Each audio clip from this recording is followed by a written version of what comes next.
This is season 3 of That Time I Got Reincarnated as a Slime.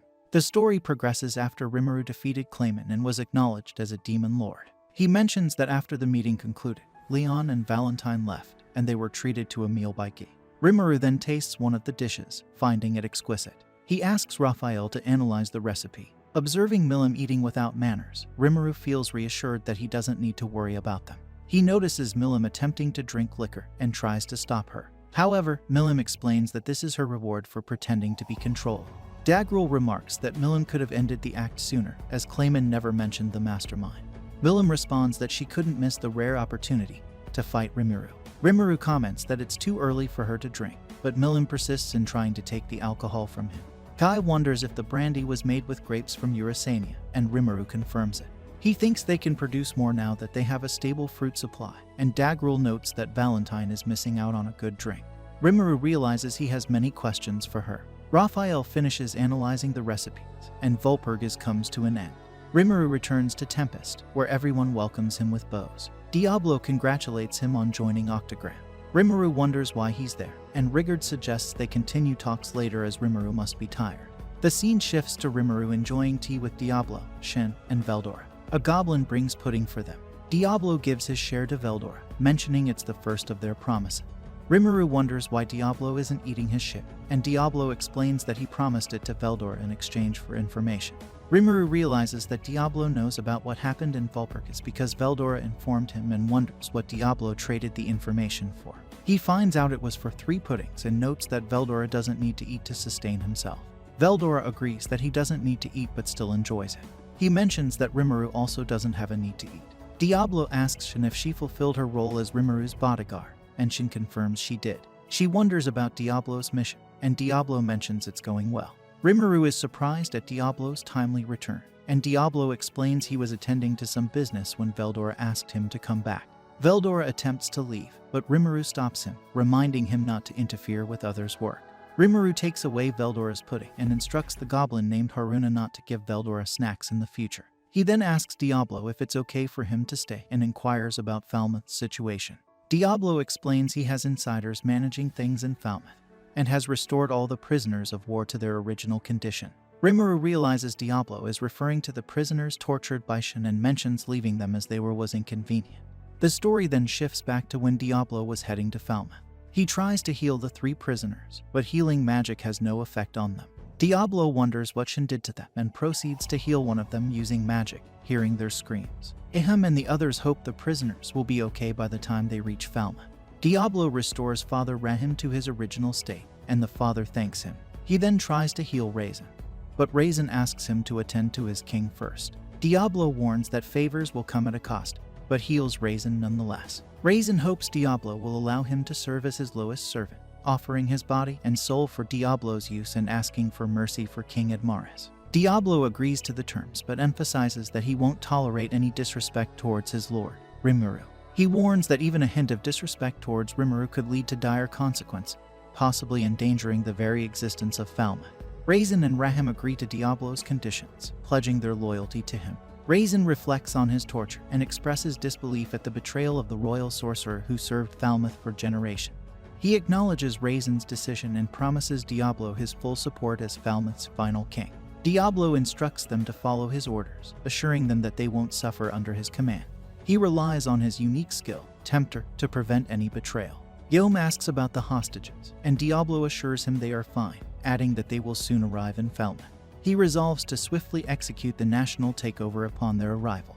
As they enter Falmouth, the scene shifts to the minister and court, who are shocked by the disfigured king. They express frustration at their inability to restore the king's normal appearance. They inquire about the situation, and Raisin clarifies that he is not Shogo. He introduces himself and explains that he worked with the champions and returned with the king. The ministers are uncertain if this means that Falmouth's forces were defeated, and they have numerous questions. One of them calls for everyone to calm down and listen to what Raisin has to say first. Raisin explains that their battle awakened the slumbering dragon in the Jura forest, causing everyone to vanish at the time of its rebirth. The ministers are puzzled as the Western Holy Church had declared the dragon dead. Raisin clarifies that while the dragon was indeed slain, true dragons cannot be permanently killed, they are reborn elsewhere. It was unexpected that the dragon's rebirth occurred so nearby, and swiftly. The knights and soldiers fighting on the land disappeared after Veldora's resurrection, leaving only them behind. The ministers find this difficult to believe as it, and the champions enter the throne room. One of the ministers questions why commoners like them are entering the throne room. Raisin asks Minister Carlos to calm down, explaining that this group saved them. The ministers struggle to comprehend the situation. Reinheim elaborates that it was a fierce battle where both sides clashed, with their outnumbering the monster. But the monsters had the geographical advantage, resulting in significant casualties. The chaos of the battle led to Veldora's resurrection, and facing the dragon, all they could do was offer their final prayers. Raisin explains that Rimuru, the master of monsters, stood up against the dragon and persuaded it to calm down. The ministers find this difficult to believe, but Raisin points out that Rimuru had the support of the dragons and collaborated with them to negotiate with Veldora.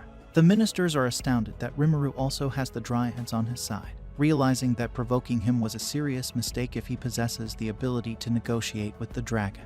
Yom assures them that they needn't worry because he aided Rimuru in defeating the Orc Lord, and Rimuru is actually a benevolent individual who wishes to coexist peacefully with humans. Carlos suggests that Young should act as their representative and convey their demands to Rimuru, deciding to inform him of their demands at a later time. Young argues that this won't work because Rimuru, despite being open-hearted, is currently furious due to their declaration of war against his nation and the loss of his comrades. Carlos angrily questions if Yom is on Rimuru's side, and Diablo, angered by his disrespect toward his master, intervenes. This startles Raisin, who urges Carlos to remain calm, but Carlos disregards his advice and asserts that a commoner like Yom has no right to speak on matters concerning the kingdom. Diablo becomes even more furious, and Raisin uses a spell to immobilize Carlos, instructing him not to speak until he comprehends the situation. He then confirms to the ministers that Yom is speaking the truth, stating that they have lost the war. King Admaris was affected by the storm dragon's magic, and they witness his condition firsthand. Having been held captive and released thanks to Yom's word as a champion, the ministers contemplate yielding to a nation of monsters, recognizing their disadvantage with the storm dragon on their side. One of them suggests accepting the offer. Diablo approves of this decision, promising to release their king as agreed. The soldiers become wary of him standing so close to the king and question his identity. Diablo introduces himself as Rimuru's butler and uses a potion to heal King Admaris. He then delivers a message from Rimuru, outlining the terms of peace talks scheduled for a week later.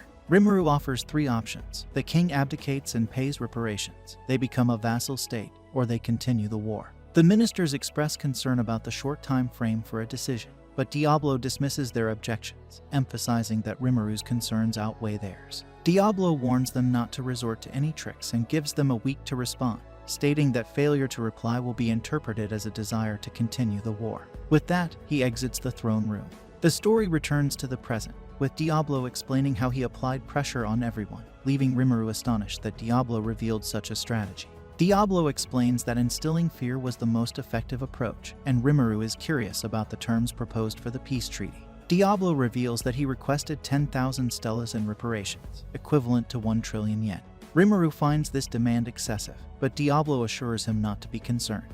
He clarifies that Falmouth has only one viable option: abdication and payment of reparations, possibly with negotiations to reduce the amount. Diablo indicates that they will likely comply with lowering the price and shift the burden of payment onto a third party. Rimuru wonders about their next steps, and Diablo reassures him, saying he has everything planned. He assures that they'll be able to reclaim at least 1,000 stellas. Rimuru inquires about the plan afterward, and Diablo explains that once they choose the abdication option, King Admaris will take the fall for the crisis. Rimuru realizes that he's the third party Diablo mentioned earlier. Diablo predicts that without the royal guard, the king won't be able to oppose the nobles and will have to fulfill their demands, albeit superficially. Rimuru understands that without military support, the king's faction will lose to the nobles' faction, suggesting that absorbing Ihim's faction is the best strategy to maintain cooperation. In this scenario, Admaris would ally with Ihim and others. Rimuru suggests lending some forces to Yom, and Diablo anticipates that Raisin will contact him soon. Rimuru questions if this strategy will ensure victory, and Diablo assures him that the next king won't be able to form alliances with neighboring nations. He explains that Fuse and Gazelle are already leveraging their influence to pressure Falmouth's neighbors, but he's prepared to handle any opposition personally. Diablo urges Rimuru not to worry and agrees to leave everything to him. We then see that the demon lord Kazarin, Yuki, and the clowns are sad upon learning about Clayman's death. Kazarim confirms the news, stating that she can no longer sense him. Tyr becomes emotional upon hearing this, while Yuki blames himself for underestimating the demon lords. Laplace acknowledges his own responsibility in the matter, admitting that he proposed the idea without foreseeing such consequences. Tyr expresses relief that Laplace returned unharmed, considering Demon Lord Valentine's strength comparable to their president's. She wonders about the circumstances of Valentine's defeat. Laplace attributes his victory to strategic timing, noting that they fought during the new moon, weakening the vampires. He modestly credits luck and contrasts himself with Clayman, whom he considers foolish. Footman reprimands Laplace for disrespecting Clayman, but Laplace continues to jest, prompting Footman to punch him. A confrontation ensues, halted by Kazarim's intervention. Yuki urges Laplace to drop the antagonistic act, while Footman comprehends Laplace's intentions and de-escalates the situation. The group convenes for a meeting, during which Yuki highlights the losses incurred, including the base, forces, treasure, and jewels given to Clayman. Tyr expresses confusion, believing the base should remain secure. Kazarim reveals that the base granted to Clayman was swiftly overtaken overnight by a small group of Magin sent by the slimes. They deduce that the slime used a diversion on the battlefield to seize the main base. Yuki emphasizes the need to reassess their strategy, advocating patience for their world-conquering aspirations. Kazarim agrees, cautioning against impulsive actions exacerbating their situation. Footman concurs with their assessment, but Yuki expresses frustration at being passive targets. He suggests retaliating against the slime for Clayman's demise, albeit in a limited capacity. Laplace recognizes Yuki's inclination for scheming, as Yuki proposes needling the slime. The scene shifts to the Holy Empire of Loblius, where Hinata describes a society founded on absolute equality under the demon lord Luminous Valentine, their god. Reflecting on her past encounter, Hinata acknowledges her defeat only to Luminous Valentine, contrasting it with her perceptions of Shizu's approach as too lenient. She resolves to rely solely on her own strength, finding a place where she can grow stronger. Hinata reveals that the Western Holy Church became her sanctuary, where she swiftly rose to become a paladin in her first year and eventually ascended to lead the Crusaders in her second year. With each step up the hierarchy, she uncovered deeper truths. She learned that the revered Holy Emperor Loblius was actually Louis, a vampire, and the twin brother of Demon Lord Roy Valentine. Armed with this knowledge, she confronted the brothers in a bid to liberate humanity from vampire dominion. Despite emerging victorious, she sustained severe injuries in the fierce battle. Contemplating her sacrifice, Hinata was visited by Luminous Valentine, who miraculously healed the vampires and spared Hinata's life. Luminous posed a profound question about justice, highlighting its inherent complexity and the limits of imposing one's will on others. Hinata was given a week to pass a rigorous trial, after which she would face Luminous Valentine in a decisive confrontation. Following Hinata's successful completion of the trial, she confronted Luminous and emerged victorious, pledging her allegiance to her. Hinata then reveals that Luminous and her kin do not sustain themselves by tearing people apart for their flesh. Rather, they require only a small amount of blood for sustenance. Higher-ranking vampires can even endure without blood indefinitely. Hinata explains that the quality of human blood improves with the happiness of the human race, and Luminous strictly prohibits excessive blood extraction. The nation maintains a high level of order and equality, even among Western nations, and to preserve this utopia, Hinata commits to protecting Luminous. Later, Hinata encounters Louis, who informs her of Roy's demise. Despite her disbelief, Louis insists on the truth, recounting how an intruder killed Roy upon his unexpected return from Valpurg. Hinata ponders whether Roy might have been an imposter demon lord, as he was as formidable as any genuine one. She struggles to reconcile the strength of the mysterious clown she encountered with that of a demon lord. Hinata reassures Louis, saying that everything should be fine as long as Lady Luminous remains unharmed. However, Louis disagrees, pointing out that Roy's demise, previously seen as a menace, might lead to a decline in people's faith in their belief. He also mentions that Veldora has been resurrected, but the stability of the Jura forest remains intact for now. Hinata attributes the forest's stability to her decision to let Rimuru escape, but Louis adds that the forces of the Falmouth Kingdom have also been wiped out. Reflecting on her actions, Hinata regrets not eliminating Rimuru when she had the chance, despite trapping him in her holy field. Louis questions if her leniency was due to Rimuru's claim of being from her world, but Hinata denies this, stating that Rimuru's objectives are at odds with Lady Luminous's goals. Hinata explains that she disregarded Rimuru's words and attempted to destroy his town to prevent any further interference. Louis suggests that Hinata's failure may have unintended benefits, as it could prompt Western nations to unite against the growing threat in the Jura forest. With Roy's demise, the monsters become a convenient common enemy for humanity to rally against in the upcoming Tema War. Hinata expresses doubts about whether things will go smoothly, suggesting that it would be ideal if the Jura forest remained stable and if monsters and humans could coexist peacefully. She brings up the Eastern merchant who provided her with information, mentioning their planned meeting from the previous night. However, she realized the merchant's ulterior motives, leading her to reconsider sparing Rimuru. Louis proposes using Tempest as a defense against the East until they are prepared, assuming Rimuru survived the Valpurgis Council. He anticipates Lady Luminous's return, noting that informing her of Roy's death will be distressing. Despite being siblings, he remarks on his lack of emotional attachment to Roy's passing, contrasting it with Lady Luminous's expected grief. Upon Lady Luminous's return, she dismisses Roy's actions as foolishness. Louis inquires about the events at Valpurgis, prompting her to reveal what occurred. Luminous provides them with all the details, expressing frustration that Veldora always obstructs her plan. She believes she could have revived Roy had he been nearby, prompting Hinata to apologize for her failure to capture the intruder. However, Luminous assures her that she merely followed orders and takes full responsibility for the situation. Louis attributes the blame to his brother's inability to meet Luminous's expectations, but she insists now is not the time for remorse. With the evil dragon's revival and the emergence of the demon lord Rimuru, they must strategize to confront both threats. Hinata offers to defeat Veldora on Luminous's behalf, but Luminous warns her of Veldora's immense power. She explains that Veldora is a natural force beyond conventional weapons or magic, capable of causing devastating shockwaves with his mere presence. Louis recalls how Night Rose Castle was reduced to rubble in the wake of Veldora's power. Hinata resolves to confront the dragon when necessary, but Luminous urges her to exercise restraint to avoid losing her. Hinata acknowledges this, reflecting on the mistake of labeling Rimuru as a monster and ignoring his words. She considers whether this was manipulated by the Eastern merchant, and ponders if they have their own informant. Seeking guidance, Hinata asks Luminous what to do about Rimuru. Luminous advises leaving him alone for the time being. However, Hinata expresses concern that the monster's expansion into cities and highways might attract the attention of the angels, potentially accelerating their invasion. Luminous warns against making enemies of Rimuru and Veldora, as it could make them the primary targets of the angels. Hinata suggests that their town's existence challenges the belief that monsters are humanity's common enemy in Luminism.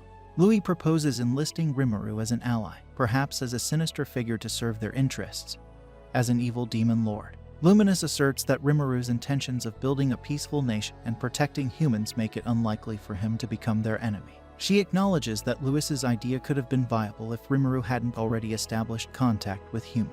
However, their current course of action is to wait and observe. She suggests informing their followers of Veldora's return and capitalizing on Rimuru's openness to political exchange to manipulate the Western nation. Luminous seeks Hinata's approval for this plan, although Hinata expresses concern about Rimuru holding a grudge for her previous attempt on his life. Luminous reassures her, believing that Rimuru is rational enough not to antagonize them. The scene shifts to Falmouth, where Admaris proposes paying war reparations to Tempest amounting to 10,000 stellas. The nobles object to this, citing the immense financial burden it would impose. They discuss alternative strategy, including seeking support from the Western Church and the Lightspeed hero of Ingratia, Masayuki. Despite their reservations, they refuse to comply with the monster's demands. Admaris's brother encourages him not to give up easily, but Admaris insists that they are powerless against the Storm Dragon. He resigns himself to paying reparations and relinquishing the throne. A noble interrupts, revealing crucial documents from Blumen stating their allegiance with Tempest and criticizing Falmouth's failed campaign. While some dismiss Blumen's influence due to its size, they worry about Dworgen, a formidable armed nation, aligning with Tempest. Suddenly, a soldier arrives with news that Rimuru has declared himself a demon lord. The nobles speculate on the reactions of other demon lords, hoping they might eliminate Veldora along with Rimuru. Another soldier reports Rimuru's victory over Demon Lord Clayman, and the affiliations of Carrion and Frey with Demon Lord Milan. The 8 current demon lords have formed a group called the Octagram. The king then informs the nobles that both Veldora and Rimuru pose threats. He emphasizes their inability to contend with these monsters and announces his decision to abdicate in favor of his brother Edward, rather than nominating his son Edgar as the king. Admaris explains that Edgar is still too young to navigate the challenges ahead. The nobles agree, and Edgar silently welcomes the prospect of becoming the next king. Subsequently, Falmouth signs an armistice with the Jura Tempest Federation, ostensibly recognizing Tempest as a nation.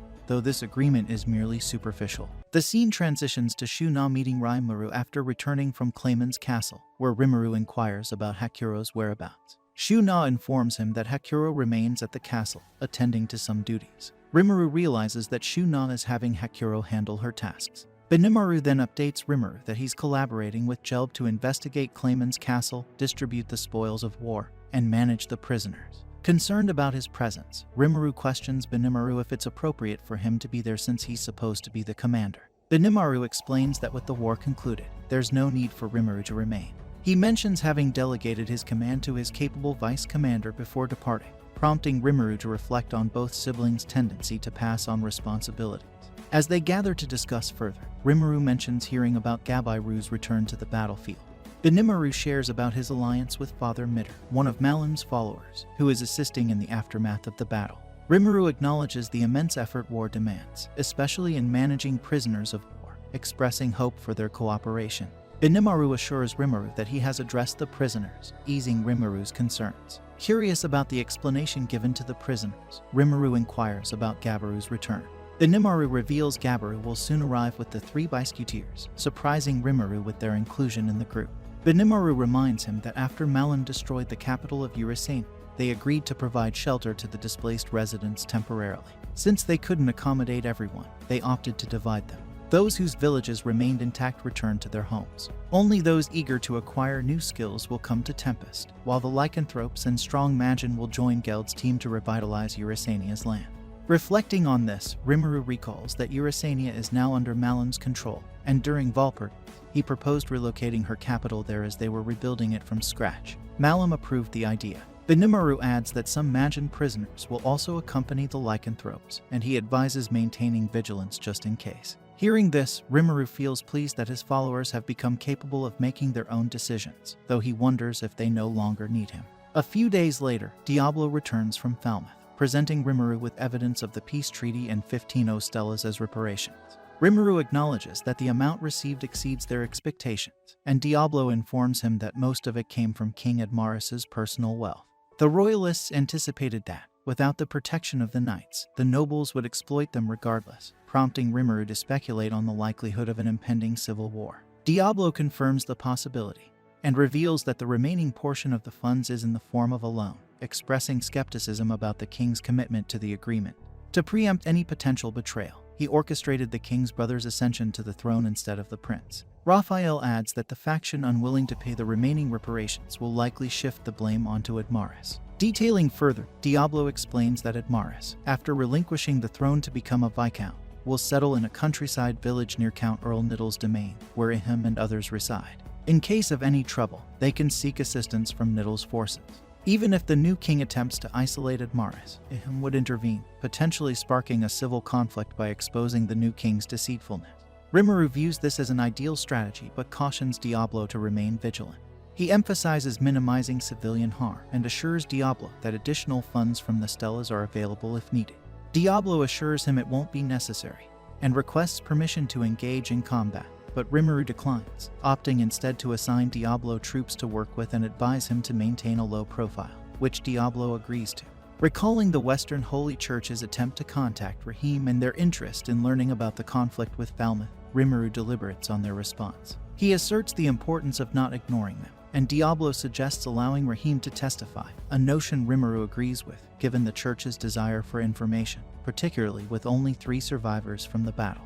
Rimuru notes the Church's monitoring of Veldora, making deceit unlikely, prompting Diablo to inquire about Rahim's testimony. Rimuru plans to encode a message into a crystal, and entrust Rahim with delivering it to observe the reaction of the Church. Datta arrives and informs Rimuru that the prisoners of war have arrived. Rimuru observes their entry into the city alongside the lycanthropes, and Albus and Sophia express gratitude for accepting them. Rimuru assures them it's no trouble and inquires about Phobio, learning that he's been tasked with overseeing the prisoners. Rimuru informs them that housing and employment arrangements have been made for the refugees and promises to provide further details later. With that settled, they depart. Gabiru returns, and Rimuru praises his performance in battle, though Gabiru feels he still has much to learn, having been bested by Father Mitter. Rimuru encourages him not to fret, emphasizing his potential for growth. Gabda hands Rimuru a letter from Malin, revealing her intention to visit along with some of her followers to learn cooking from Rimuru. Rimuru questions if Gobta understands the significance, and Gobta explains that according to Hermie, the dragon faithful abstain from cooked food, suggesting Malam's followers lack culinary expertise. Rimuru comprehends Malam's intentions, while Zien questions why Malam doesn't directly request her followers to cook for her. Rimuru explains that Malam has her own unique way of understanding social dynamics. He suggests they treat Malam's followers with the respect they deserve, a sentiment Gabiru agrees with. A month passes since Valpurgis, and the city is bustling with activity. Gelb arrives looking weary, prompting Rimuru to inquire about his condition privately. Gelb explains his efforts in organizing the prisoners, dividing them into groups, and surveying the land for clearing. However, he encountered challenges. High orcs easily communicate telepathically, but this method isn't effective with lycanthropes or magin. Additionally, some magins resist authority, hindering productivity. Rimuru reflects on the complexities of managing and educating diverse groups. The situation reminds Rimuru of his time as an office worker. He suggests to Gelb that they go out for a drink later to unwind. The scene shifts to a bar, where Geld remarks on the challenge of ensuring everyone grows at the same pace. Trini suggests that it might seem faster if he handled everything himself, but doing so would deprive those under him of valuable experience. Geld expresses concern that at his current rate, he won't be able to assist Rimuru effectively. Rimuru reassures him, drawing parallels to his past life as an office worker. They spend the night drinking together. The next day, Rimuru accompanies Raimaru around town with Shi. Rigard informs him that merchants have started returning, as Fuse has assured them of safety. Rimuru is pleased by the news. Rigard adds that there hasn't been significant movement from other nations since Rimuru's coronation as Demon Lord. He mentions that the emperor of the sorceress dynasty of Elian, Elmesha Elru, has officially recognized their relationship with Tempest. Rimuru realizes that Elmesha is eager for the construction of the highway. Rigard notes that their allies worldwide are diligently fulfilling their duties. Rimuru ponders over who was overseeing the highway survey, leading to a scene where he convenes a meeting with the ogres. Soi reports that he hasn't encountered any hostile monsters along the projected route, and the local populace readily agreed to their plans. Rimuru instructs him to conclude the survey before Geld becomes available again, but Soi raises a concern. He explains that the Kusha Mountains, bordering Tempest, are riddled with treacherous canyons and inhabited by the Tengu. Despite the locals' warnings, Soi emphasizes that the Tengu, though friendly, are a warrior race. Even Demon Lord Frey avoided direct confrontation with them. Soi suggests seeking Frey's counsel, and Rimuru agrees to approach the Tengu, though Benimaru volunteers to go instead. Rimuru consents, acknowledging that a Demon Lord's presence might unsettle them. Reflecting on the numerous challenges ahead, Rimuru resolves to convene a meeting with everyone soon. The scene transitions to Rimuru meeting Hikuro, who reports on Clayman's territory, the puppet nation of Dastave. Hikuro explains that the land is inhabited solely by dark elves responsible for maintaining the castle grounds, showing willingness to follow orders. They revealed that Dastave was once an elven kingdom, supported by the ruins still present in the area. These elves consider themselves as caretakers of the graves. Rimuru speculates that Clayman likely gained wealth from items found in these ruins. Hakuro adds that ancient ruins are scattered worldwide and often targeted by treasure hunters, but only a few have been discovered. Rimuru instructs Hakuro to keep this information under wraps until he can inspect the ruins personally. Later, Rimuru gathers everyone for a meeting to announce his ascension to Demon Lord, which is met with joy. He shares plans to expand his rule over the entire Jura forest, anticipating no issues. Benimaru inquires if Rimuru's jurisdiction extends to the lands across the river, to which Rimuru affirms. He questions if there are any objections. Benimaru clarifies that while there are no issues, the territory beyond the river falls outside the Dryads' domain. The Dryads govern the lands they've cultivated, and the arrival of a new demon lord would complicate matters for those across the river. Kaijin finds this development intriguing, noting that the demon lords have acknowledged Rimuru's authority over the forest's resources. This implies that anyone seeking to settle in the forest must obtain Rimuru's consent. Gabiru mentions the numerous inhabitants already residing in the forest, prompting Rimuru to realize they will soon seek his approval. Shuna predicts those who fail to pay respects to Rimuru may face consequence, as being under a demon lord's protection carries significant weight. Rigard adds that a demon lord symbolizes power, citing the lizard men's eagerness to align with Rimuru. Gabiru confirms his father's intent to visit Rimuru following his ascension, having informed Shin beforehand. Rimuru questions Shin's failure to inform him, anticipating other tribes to follow suit. Deciding to capitalize on the influx of visitors, Rimuru plans to showcase their town as part of a grand campaign. He stresses the need for additional labor and proposes using the opportunity to expand their population. Rimuru suggests introducing visitors to their town's amenities, hoping some may choose to migrate. He emphasizes the importance of relaxation, proposing a festival to lift spirits and announce his public debut. Excitement spreads among the group, with Rimuru proposing the festival as an opportunity for his public introduction. Ryomuru decides to postpone the discussion about the festival and inquires with Soi about any changes in their monster ecosystem. Soi reports that he dispatched his body doubles to patrol the area and found no major issues except for a sword grizzly causing trouble in the northwestern forest area, which he dealt with safely. Raphael informs Ryomuru that a sword grizzly isn't a ranked monster similar to a night spider, posing a challenge even for seasoned adventurers. Datta expresses reluctance to deploy more troops in such circumstances. Soi reassures them that managing the situation won't be a problem and jokingly remarks that Datta spoils his troops too much. Datta emphasizes the need for vigilance around such dangerous monsters, prompting Soi to suggest additional training for their forces. Ryomuru acknowledges the importance of training but raises concerns about the increasing number of emerging monsters. He fears potential casualties if they don't take action promptly. Vesta proposes the idea of erecting an anti-magic barrier along the highway to address this issue. Rimuru seeks clarification, and Kaijin explains that they have developed a prototype for a fully automatic magic generator capable of sustaining the barrier continuously. Rimuru questions whether the device operates similarly to rune magic. Vesta confirms the similarity, but highlights its superior performance and ability to function on a larger scale. Kaijin reveals they developed it to compensate for their previous inadequacy during the barrier crisis, leaving Rimuru amazed at their speedy progress in creating a functional model.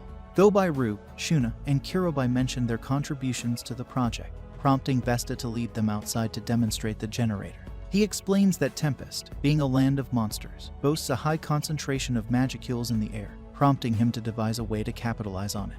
The automatic generator utilizes ambient magicules to establish a magic barrier, but its capabilities extend beyond this. Kaijin adds that it includes a mechanism to accumulate magicules, which they can then use to decrease the density of magicules in the air. Rimuru expresses enthusiasm for this feature, but Vesta cautions him about its limitations. It requires a certain threshold of magicule density to function effectively, although this isn't a concern in their town. In summary, Rimuru concludes that the device extracts magicules from the air to maintain an automatic anti-magic barrier. Kaiji explains that while they can use the barrier until its internal magicule runs out, they designed it to refill its energy source. They incorporated a Magi crystal for this purpose. Rimuru questions the efficiency of using a Magi crystal, considering the potential waste. Raphael clarifies that converting a Magi crystal into magic energy would result in a 90% loss of magicule. Kaiji reassures Rimuru that they address this inefficiency using rune magic, minimizing consumption to just 10% while ensuring that the wasted magicules can be regenerated and reused. He further elaborates that this process allows for perpetual motion, potentially leading to a decrease in the emergence of monsters and magic beasts due to reduced magicule density. Rimuru marvels at the invention's potential to mitigate the birth of powerful monsters. Vesta adds that the device can perform more than just casting an anti-magic barrier. Although there are limitations to the types of magic it can cast, they can modify its function by changing the magic board engraved with different magical formulas. Rimuru draws a parallel, likening the device's functionality to a record player, and he speculates that the idea might have originated from a story he shared previously. He envisions the potential for scalability and portability to address various situations. Vesta elaborates on the plan, outlining the installation of devices along highways at even intervals to activate anti-magic barriers. With sufficient magic density, there will be no need for charging or fuel replacement, only periodic checks to ensure barrier functionality. Impressed, Rimuru appoints Vesta as the project lead, which he accepts. Jelt offers Orc assistance due to the device's weight. Veldora expresses excitement about releasing his aura once the barrier is complete, but Rimuru cautions against it, as Veldora's aura could harm most people. Veldora admits to feeling drained from suppressing his aura, prompting Rimuru to advise him to manage it. Veldora questions why Rimuru doesn't experience similar issues, to which Rimuru explains that he stores his aura in his stomach, eliminating the urge to release it. Diablo elaborates that it's extremely challenging for beings like Veldora to fully suppress their aura, noting even Benimaru and his group emit some. Veldora possesses an immense amount of magicule, requiring considerable effort to contain.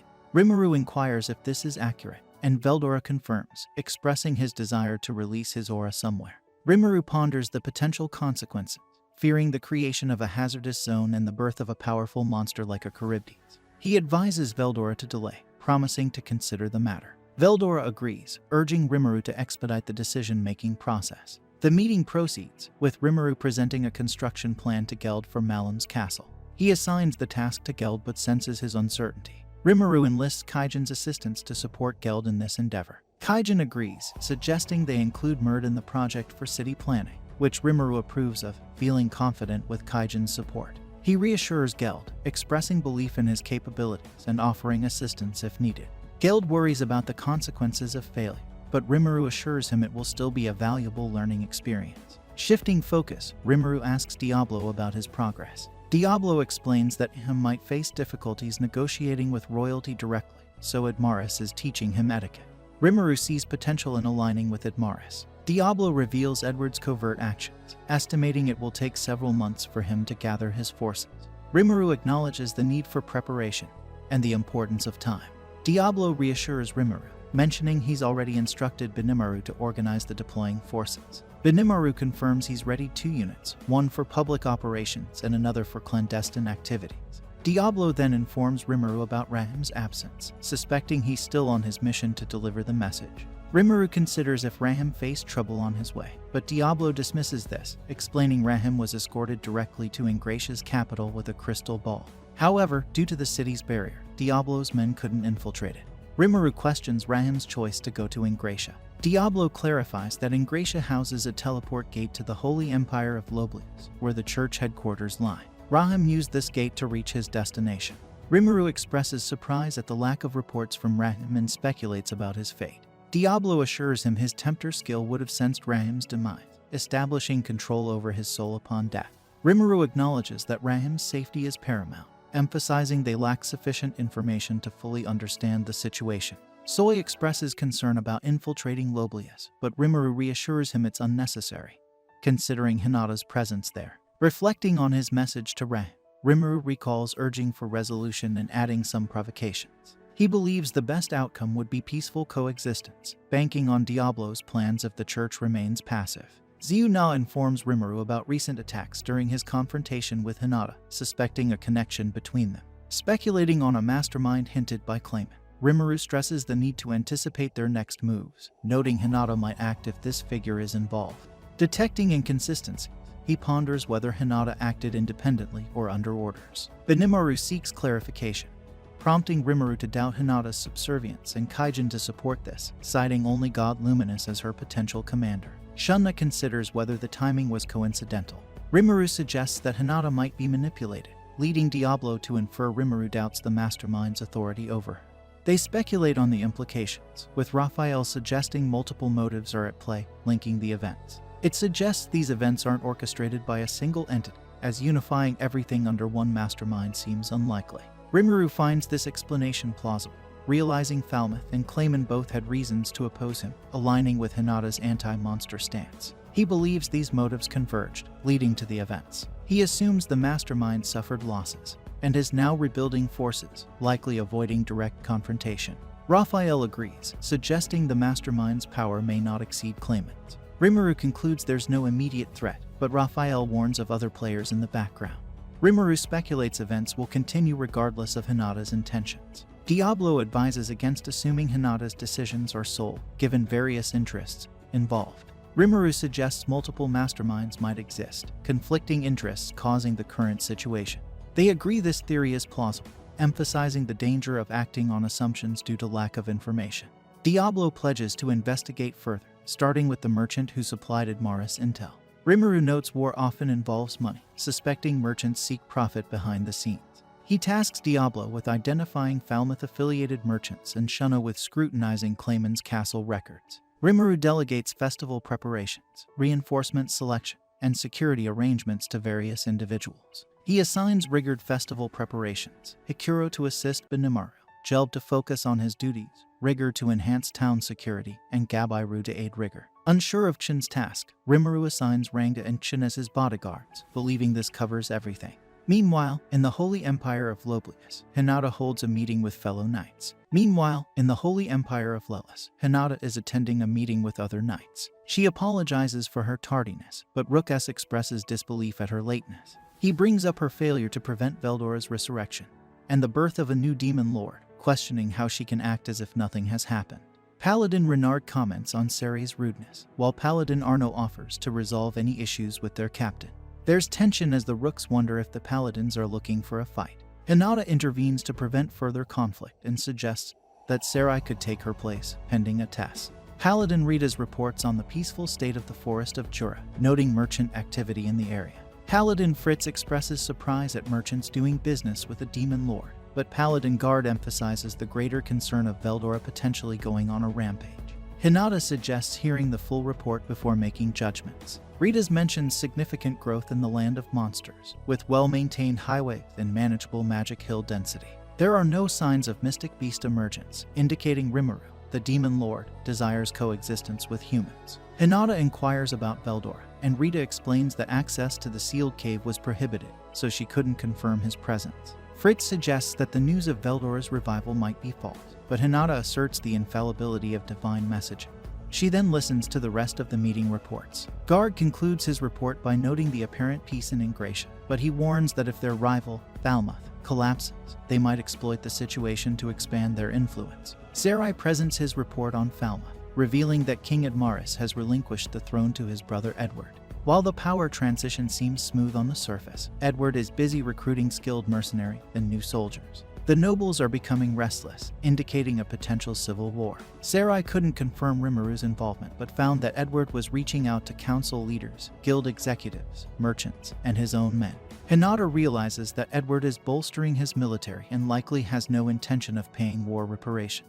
She believes that Rimuru, the demon lord, won't ignore this and is likely prepared for such developments. Seri ponders whether everything is unfolding as Rimuru planned, and Hinata confirms it, regretting not heeding Rimuru's advice earlier. She asks Seri if the eastern merchants contacted by Edward showed any suspicious behavior. Seri expresses more concern about Rimuru than the merchants, but Hinata insists on receiving the information.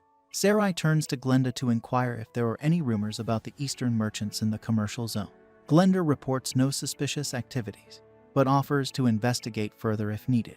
Hinata agrees and emphasizes the importance of understanding their current situation. She notes that the resurrection of the Storm Dragon had less impact than expected, with casualties limited to the deployed Falmouth army. Seri expresses a desire to hear Archbishop Reham's account of the battlefield events. Hinata informs them that she has already summoned the Archbishop.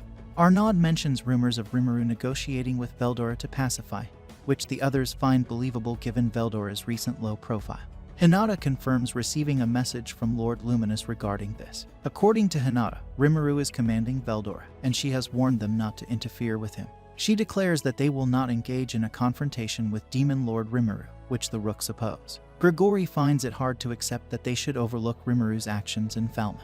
Seri acknowledges they shouldn't interfere with Demon Lords, but insists that as the 10 Great Saints, they are just as powerful. Renard adds that the involvement of the Storm Dragon complicates matters, and Grigori emphasizes they cannot allow a demon lord to act freely in human territory. Hinata asserts that their lord's directives are absolute, but they won't abandon Falmouth. She emphasizes protecting its people amidst the civil unrest. Grigori questions if they should tolerate Rimuru's actions, to which Hinata agrees, citing Rimuru's declaration of not wishing to antagonize humanity. She believes taking hostile action against him would be futile, and potentially make them his enemies. Thus, they must overlook his actions. Grigori blames Hinata for this decision, but she takes full responsibility, admitting she acted independently when she fought Rimuru. This surprises everyone, and Hinata urges them to remain calm. She explains she doubts Rimuru desires war, and recounts her own remorse for attacking him earlier. She reveals she was misled by Eastern merchants who claimed monsters were impersonating humans and accused Rimuru of killing her master. Recognizing the unwise choice to fight him again now that he's a demon lord, Renard suggests Rimuru may still view her as an enemy. Hinata explains her intention to have a conversation with Rimuru and, if necessary, offer an apology. Concerned, others warn her of potential danger, but she reassures them, emphasizing the need to understand Rimuru's perspective first. She doubts the situation will escalate as negatively as feared. Based on reports and her impression of Rimuru as an amiable individual, she believes dialogue may lead to mutual understanding. As Rahim and the 7 Days clergy join the discussion, Hinata expresses surprise at their presence. Seri acknowledges their legendary status as hero mentors, recalling Hinata's trial under them, during which she acquired their skills through her usurper ability. However, now they seem to disrupt her due to her appropriation of their powers. Annoyed by their interference, Hinata queries their purpose for being there. The 7 Days clergy clarify they're solely interested in Rahim's information about Rimuru. Rahim proceeds to detail the battlefield encounter with Rimuru, recounting the devastating light-based attack that decimated their forces. Recognizing Rimuru's power as a true demon lord, they reveal their involvement in his ascension and compare his abilities to those of the Night Gren, known for sunlight magic. They discuss strategies to counter Rimuru's attacks, noting the differences in force between Gren's ability and Rimuru's. Hinata considers the possibility that Rimuru's attack could be a form of integrated magic based on physics, possibly concentrating sunlight and redirecting it towards his enemies. She realizes that Rimuru might have utilized his scientific knowledge from another world, making it difficult for people in this world to comprehend the concept behind his technique. Rahim then reveals that the light-based attack wasn't the most terrifying aspect. After the attack, the battlefield fell completely silent, and suddenly, the surviving 20,000 men perished simultaneously, leaving only Raisin, King Admaris, and himself alive. This shocking revelation leaves everyone speechless, reminding Hinata of Lady Luminous's words. She realizes that these beings are beyond even Lady Luminous's control. Initially, Veldora and the 2 awakened demon lords, Gi and Mei, were the only ones on that list, but now they can assume that Rimuru has also awakened. Sarai suggests that Rimuru may have consumed a large number of souls to awaken himself, similar to the 2 demon lords in the legend.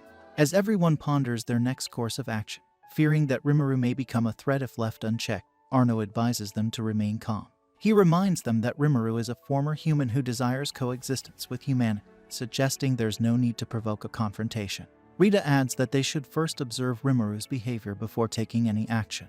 Renard emphasizes the undeniable fact that Rimuru killed 20,000 knights without hesitation, highlighting the clear threat he poses. He questions whether it's prudent to trust Rimuru's intentions blindly. In response, Hinata assures them that she has a plan in mind and urges the others to continue gathering information.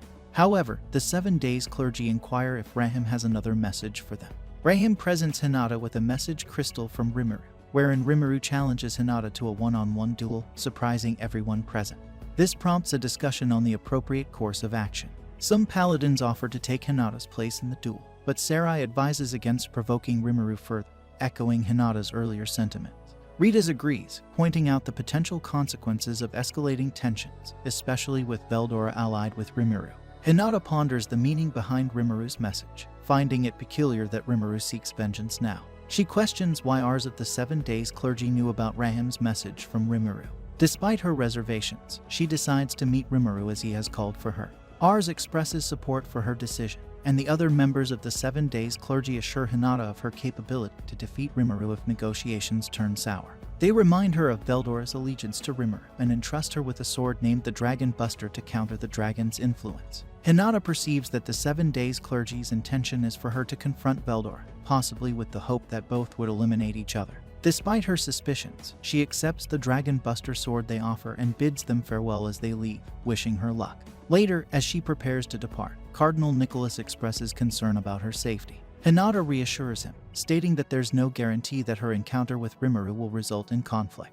Meanwhile, Rimuru learns that Hinata is approaching, accompanied by 4 paladins. Speculating on her intentions, he wonders if she plans to engage in combat, especially considering her carrying a large sword. Rimuru realizes she may be serious and questions the effectiveness of his earlier message. As Rimuru instructs Sokka to monitor the situation, Diablo informs him of Rahim's death, likely at the hands of someone else. Rimuru is incredulous at the news and learns of rumors suggesting demon involvement in Rahim's demise, leading to increased mobilization of temple knights under King Edward. Rimuru ponders the sudden escalation of events and its implications. The scene shifts to Rimuru and his forces discussing Hinata's advance towards them.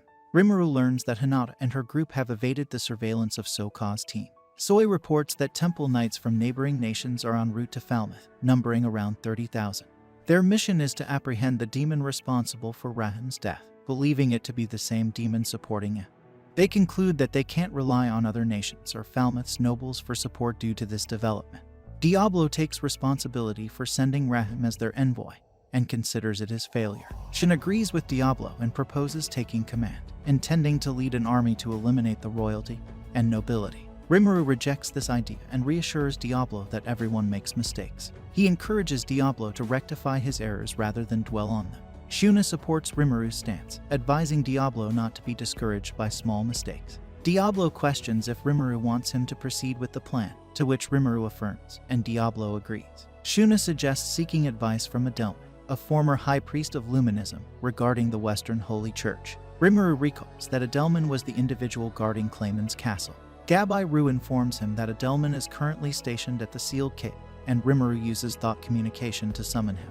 Upon seeing Rimuru in person, Adelman expresses his delight and showers him with praise. Shuna reminds him of their limited time and urges him to stay focused. Adelman then reveals his past role as a cardinal at the Western Holy Church, which Rimuru acknowledges as one of the church's highest positions. Adelman explains that the Holy Empire of Loblius is a theocratic state with God Luminous as its central deity, and the Holy Emperor serves as the deity's spokesperson, although their identity remains concealed. The day-to-day affairs of the nation are managed by the papacy, with the Western Holy Church functioning as a branch under its authority. Originally, the Western Holy Church operated as a missionary organization to spread Luminism's teachings without possessing a standing army. However, the papacy established the Temple Knights to safeguard believers from monster threats, leading to tensions with other nations. To address this, the Master Rooks, a division directly controlled by the Holy Emperor, was formed to oversee the Temple Knights. This division held significant power and authority over the Temple Knights, later augmented by the inclusion of paladins, further strengthening the church's influence. Rimuru is curious about the situation, and Adelman suggests that the presence of the 7 Days clergy might be involved. During his time, these clergy members held significant power, second only to the emperor, and their actions seemed suspicious. The church was deteriorating morally at that time, and they even set a trap for Adelman. Rimuru sympathizes with Adelman's past experience, understanding that he must have faced numerous challenges. Adelman explains that Hinata trained the paladins, who were losing their former selves, into the strongest Knight Corps. As a result, Loblius gained control over both the Master Rooks and the paladins. Adelman warns Rimuru to be cautious, mentioning that Loblius houses a group called the 10 Great Saints, enlightened individuals similar to Demon Lord Seeds, evolved through rigorous training. Among them are the 3 battle sages from the Master Rooks, and the 6 commanders from the paladin, along with Hinata forming the 10 Great Saints. Rimuru speculates that the 4 individuals accompanying Hinata may be from the 10 Great Saints. Adelman proposes reasoning with Hinata to reconsider her faith and align with Rimuru instead. However, Rimuru declines this suggestion, asking Adelman to depart for the time being. After Adelman leaves, Rimuru decides they should formulate countermeasures with the acquired information. Veldora wonders if it's his time to take action, and Rimuru assigns him the role of their last line of defense. Excited by the idea, Veldora agrees, and Rimuru believes this arrangement will help prevent Veldora from losing control. Benimaru then outlines the assignments for Yam's reinforcements, starting with 100 fighters from Gabai Ru's team, followed by 100 members of Team Kurenai who will lead the group. Additionally, there will be 4,000 green numbers and 100 goblin riders led by Gobta, totaling 4,300 in forces. However, Gobta expresses uncertainty about joining the mission. Benimaru appoints Hakuro as the supreme commander, with assurance of his backup if needed. Rimuru instructs Ranga to accompany Gobta and the others to ensure their safety, easing Gobta's concerns. Rimuru then consults Diablo about his plan. Diablo expresses surprise at the unexpected 30,000 reinforcements, initially estimating only around 10,000 from the new king. He intends for Admaris to send a letter to Edward to question his actions, anticipating that Edward will disavow the contract, leading to Admaris's execution. This would nullify the agreement, potentially provoking a joint resistance from other nations if it escalates to military action. Diablo reveals that Admaris is currently in Nidalunderyome's protection, with a force of 5,000 troops. The original plan was to teleport their 4,300 forces there at once, but against 30,000 troops, it seems insufficient. Rimuru considers the option of abandoning the plan to avoid war by forgiving the remaining debt. However, Kayan advises against it, fearing it would make Rimuru appear weak. Diablo insists on proceeding with the plan, assuring Rimuru that innocent casualties won't be an issue. Rimuru inquires about Diablo's plans. Diablo explains he aims to uncover the culprit behind framing him and may find an associate among the 30,000 troops. He intends to conduct gentle interrogations. Benimaru assures that Diablo's direct involvement will alleviate concerns. He asks Hakuro if he can subdue the new king's soldiers without fatalities, which Hakuro confirms. Benimaru then finalizes attack strategy, inadvertently excluding Rimuru from the planning. Rimuru offers well wishes to the team and shifts focus to strategizing against Hinata and her group. Soy delivers an urgent report from Hokusu, revealing 100 mounted knights from Ingratia are en route, likely to rendezvous with Hinata. Soy estimates a 2-week arrival time for Hinata, with the accompanying knights to follow suit. Rimuru deliberates handling Hinata alone, but ponders how to address the remaining 4 knights. Veldora facetiously suggests obliterating them with his dragon's breath, but Rimuru rebuffs the idea, emphasizing Veldora's crucial defensive role. Rimuru speculates Hinata's intentions may involve dialogue, a notion supported by Raphael. Rimuru considers the possibility of resolving matters through dialogue if Hinata's intentions are peaceful, recalling Shizu's concerns about her. He expresses his reluctance to resort to violence without understanding their motive, instructing everyone to avoid killing the paladins. Shin comprehends Rimuru's strategy of holding back the other paladins while he confronts Hinata, proposing that her Team Reborn handle this task with their 100 members. However, Rimuru deems Team Reborn's strength insufficient for the challenge, given their C rank. Benimaru suggests that Team Reborn's unique abilities, such as complete memory and self-regeneration, could deceive the paladins, making them suitable for stalling tactics. He offers to dispatch Team Kurenai to support them if needed. Rimuru is introduced to Gabwa, the leader of Team Kurenai, who expresses her readiness to take on the task. Rimuru entrusts Gabwa and Shin with the responsibility. Now, Rimuru focuses on dealing with the 4 individuals accompanying Hinata, contemplating who among the remaining forces can face the same. He considers Benimaru, Shin, and Soy as viable candidates for this task. Raphael suggests the presence of potential high-level fighters among the paladins, prompting Rimuru to inquire about any formidable fighters among them. Soy confirms that all the paladins are at least a rank, but none of them particularly stand out. Rimuru believes that stronger individuals are adept at concealing their presence, and instructs Shin to keep an eye on the paladins. Benimaru suggests that he and Soy handle 2 of Hinata's companions each, while Shunna, Rigor, and Rigard express their desire to assist. However, Rimuru deems it too risky for them to participate. Albize and Sophia enter the room, offering to join the fight as a way to repay Rimuru, with the added incentive of Lord Carrion urging them to act. Benimaru supports their inclusion, and Rimuru agrees. He emphasizes that protecting their allies' lives is paramount, and urges everyone to act swiftly if they feel threatened, expressing hope that they all emerge unscathed as usual. Meanwhile, in another location, Glenda updates the group on the progress of their plan, noting Hinata's continued ignorance of their actions. Granville informs Demrata that their deception has been exposed, but Demrata brushes it off, confident in their gains. Trusting Granville, Demrata acknowledges their shared objective of eliminating Hinata. However, he highlights the Western Holy Church as their next challenge, given the taming of the evil dragon by Rimuru. Granville questions whether the group of 5 is significant enough to concern Rimuru, but Demrata emphasizes their collective intelligence and alignment with their interests. He proposes collaboration after the Empire conquers the West to control its economy. Granville, however, opposes the idea, prompting Demrata to question his stance. Glenda threatens Demrata with a gun, but Granville intervenes, preferring not to upset the balance of power in Falmouth. Afterwards, Rimuru wonders what Hinata will do next. Meanwhile, we see Hinata and her group camping at night. While everyone else sleeps, Hinata keeps guard, remembering when she realized the other paladins were following her. When they caught up, she asked why they were there since she was just going to talk to Rimuru. Arno replied that no one would believe that given how well armed she was. Fritz pointed out that Rimuru never said she had to come alone.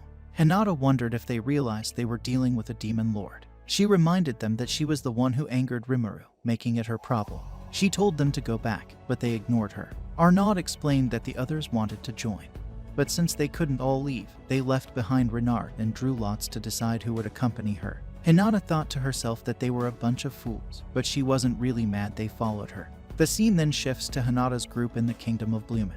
They notice the kingdom has advanced significantly, with fine weapons made from monster materials and fashion on par with Ingratia. Fritz wondered if this was due to Tempest's influence, and Hinata agreed it likely was. Rita couldn't believe they had so much prosperity from doing business with a demon lord, and they noticed how happy the average citizens seemed.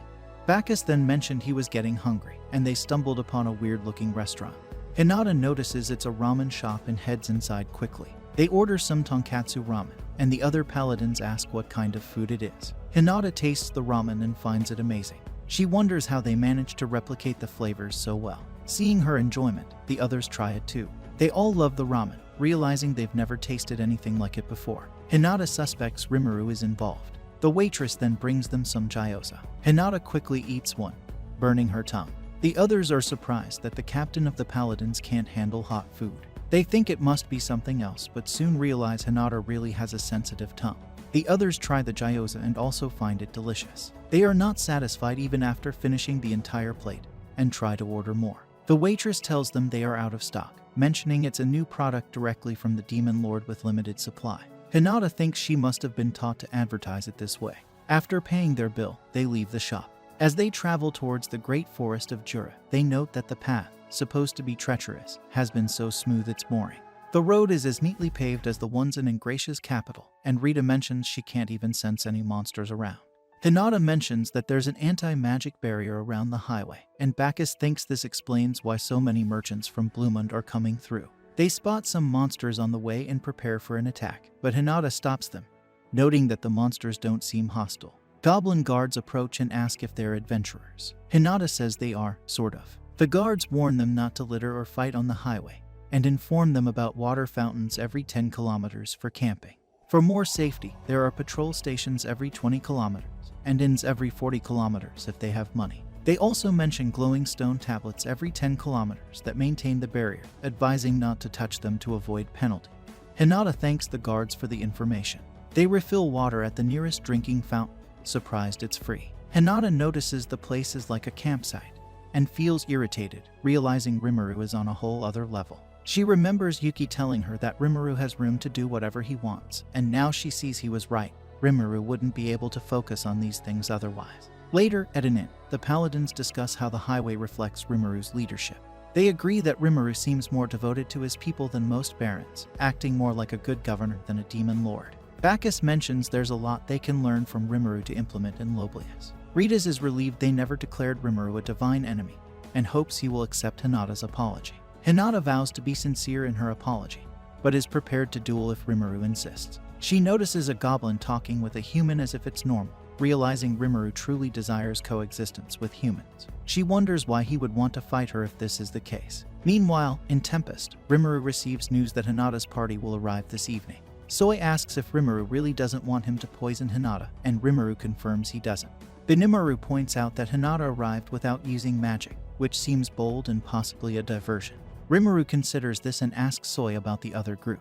Soi reports they are laying low on the old path and might not have noticed the other paladins if they hadn't seen them leave Ingratia. Rimuru realizes they are in battle mode and worries about them deploying their holy field. Renard and Guard lead the other group. Renard notices the low magicule density in the forest and wonders if Beldora's resurrection was a lie. He recalls that after Hinata's party left, the 7 days clergy secretly approached him. They claimed Hinata was involved with Demon Lord Valentine, who revealed this as he begged for mercy when they were about to kill him. The clergy also said Hinata is now trying to connect with Demon Lord Rimuru. Renard was shocked to hear this, as Hinata's faith is stronger than anyone he knows. He insisted she would never betray them. The 7 days clergy told him these were just suspicions and asked for his help to confirm them once and for all. When Renard asked what he needed to do, they told him to defeat Demon Lord Rimuru. They said that if Hinata was indeed involved with Rimuru, she would rush to stop him.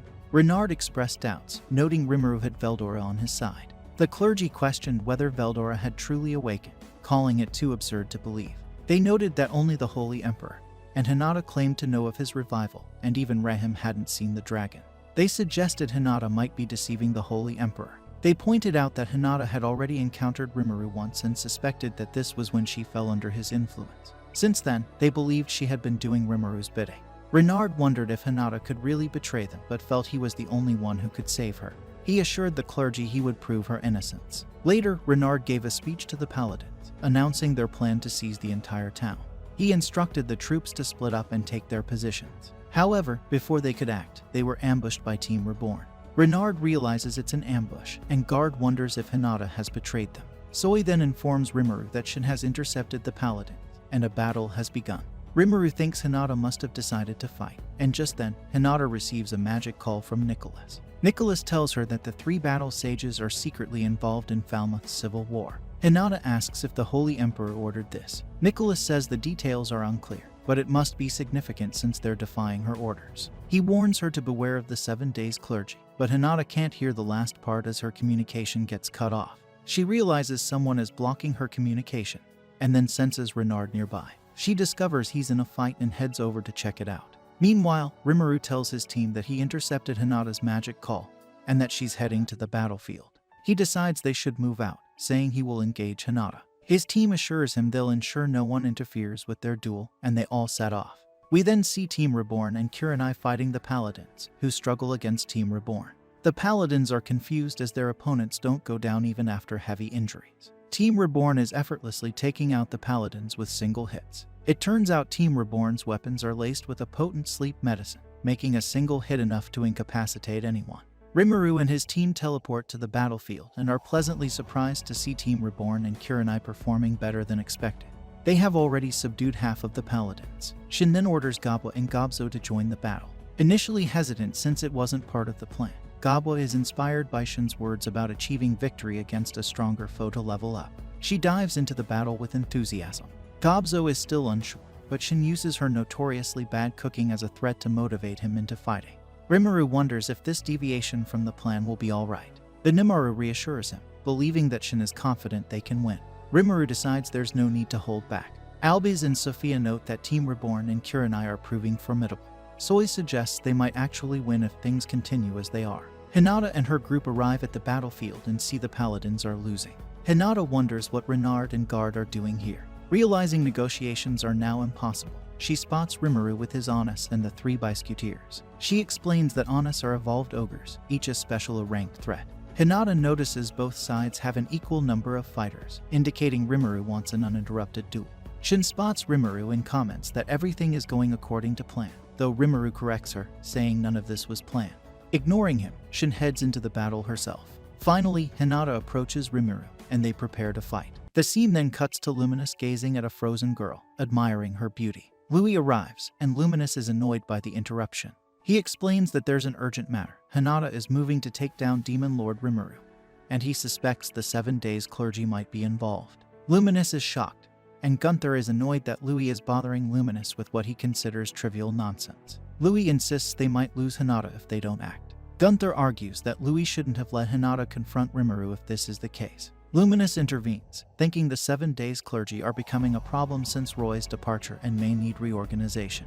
She decides she doesn't have time for this right now and asks them to follow her. Before leaving, she tells the frozen girl to wait for her. The scene shifts to the Jura forest, where Shin joins the battle. Renard and Guard are amazed by her power, realizing she is no pushover. Renard is shocked that a mere follower of Rimuru exudes such a strong aura. Shin introduces herself as Rimuru's top secretary, and declares they can either surrender or face death as per Rimuru's orders. She implies they should be smart enough to understand the gravity of her words. Renard responds that they understand but have no intention of surrendering. The Paladins then erect a holy field around them. Noticing this, Rimuru comments that they seem to favor this barrier spell. He tells Hinata that since she initiated military action in his territory, he considers her hostile. He adds that he won't let her strike first. Hinata acknowledges his position but claims she doesn't know why Renard and the others disobeyed her orders. Rimuru is skeptical and accuses her of killing Rahim to frame them. Hinata is shocked to hear that Rahim is dead and begins to understand the situation. Rimuru asks if she received his message, and she confirms she did. He questions if this attack is her response, but Hinata insists it's unrelated. She admits that Rimuru probably won't listen to her now. Rimuru says he might listen, but only if she stops her forces and sends them back. Arno, worried about Hinata, wonders what will happen to her if they withdraw, pointing out that there's no guarantee Rimuru won't harm her since he called her here. Benimaru steps in, asserting that only Rimuru and Hinata should be speaking. He tells Arno to stay back since he wasn't called. Arno attempts to attack Benimaru, but Benimaru blocks it effortlessly. Arno claims he wasn't trying to disrupt Hinata's negotiations, just testing Benimaru's reactions. Benimaru replies that he also prefers not to interfere, and suggests they continue elsewhere. As the other paladins try to intervene, the Biscuiteers step in, promising to entertain the paladins and inviting them to show the strength of the 10 great saints. Bacchus and Fritz step away to engage them, and Soi tells Ritus they should join the fray as well. Hinata and Rimuru prepare to fight. Meanwhile, Renard speculates that Shin must be an Oni, noting that if so, she could be as powerful as a regional god with the potential to become a demon lord. Shin corrects him, explaining that while the others are honest, she took a different path in her evolution and became a wicked Oni. She warns them not to expect her to play nice. Renard dismisses her as a blasphemous monster and vows to purify her. The paladins attack Shin with their holy cannon, but she uses her sword to deflect their spells like a home run. Renard is shocked, knowing that the holy cannon is designed to disassemble magic particles and should be a fatal attack against monsters. He can't believe Shin didn't even try to dodge it. Shin then asks the paladins if this is their answer to her earlier question. Rimuru and Hinata clash swords, with Hinata surprised by how much Rimuru has improved in such a short time. She realizes she can't use her usurper skill on him, indicating he's on the same level as Lady Luminous. This revelation dampens her desire to fight, but she knows she can't back down. She discards her sword and casts a spell, leaving Rimuru wondering what she's doing. Raphael informs him that she is materializing holy elemental power and projecting it onto anti-monster equipment with a holy alignment. Hinata now dons armor and wields a different sword. She recalls Rimuru asking if she received his message, understanding that he wants to settle their feud with a duel. Rimuru observes that Hinata's new sword is unlike any he has seen before, and Raphael confirms it is a legendary level weapon. Noticing Hinata's flawless defenses, Rimuru regrets not having Kurobe finish reforging his personal katana sooner. He then infuses his sword with dark flames, and they cross blades again. Meanwhile, Shin tells the paladins to surrender while she's still being nice. Guard warns her not to think she has the upper hand just because she blocked their attacks once. Shin then lowers her sword and mentions that Rimuru has ordered her to avoid killing the paladins as much as possible. She promises not to harm them if they surrender now and even offers to let them try her famous cuisine. Renard insists that paladins don't negotiate with monsters. Shin says she prefers to avoid killing them and wants to prove her strength to make them submit. She tries to make an offer, but Guard interrupts, and she blasts his ear with a precise attack. Guard, now angry but impressed by her accuracy, listens as Renard asks Shin to state her offer. Shin proposes they hit her with their most powerful attack. If she's still standing, they must surrender. Renard, considering her words, wonders if she truly doesn't want to kill them. Guard agrees to the challenge and instructs the other paladins to channel all their elemental power to him, asking Renard to stabilize it. Renard agrees to the plan. Guard then concentrates the combined power of the paladins and attacks, but she easily slices through it using her Master Chef skill. She tells them to surrender, and Renard admits they are completely outmatched. However, Guard refuses to give up, claiming that as long as the holy field is in place, Shin is helpless. He says it's now a battle of endurance. Shin warns she will have to kill them if they don't admit defeat. Renard tries to stop Guard, recognizing Shin's overwhelming power, but Guard insists that a paladin never accepts defeat. Renard notices something seems off about Guard, thinking he can be short-tempered but never this irrational. Shin then destroys the holy field with her sword, surprising the paladins. Guard wonders how a monster could break the holy barrier. Shin explains that it was just a special barrier modifying the laws of matter, and was no match for her Master Chef skill. She reveals her ability to forcefully achieve desired outcomes. Renard and Guard surrender, hoping Shin will treat their men fairly. Shin assures them that Rimuru is kind and was hoping to resolve things through dialogue with their leader. Renard notices Rimuru and Hinata fighting and realizes the doubts of the 7 days clergy were unfounded. He asks Shin why they're fighting if Rimuru wanted to talk. Shin explains that the fight started because the paladins invaded their territory. Renard admits fault, as he led the paladins there to prove her innocence. Meanwhile, Rimuru struggles to keep up with Hinata's attacks. He thought he would have an easier time defeating her. Hinata observes that while Rimuru's physical abilities have grown, his techniques are still unpolished, unlike the skills she has honed over the past 10 years. Hinata recalls her mentor, Shizu, and the skills she learned from her. She regrets not expressing her gratitude properly. With this experience, she crosses swords with Rimuru again, nearly landing a hit. Rimuru worries about what will happen if Hinata lands a hit. Raphael tells him the blow wouldn't be lethal, but would drain a significant amount of his energy. Rimuru is relieved but knows it will still be costly if he gets hit.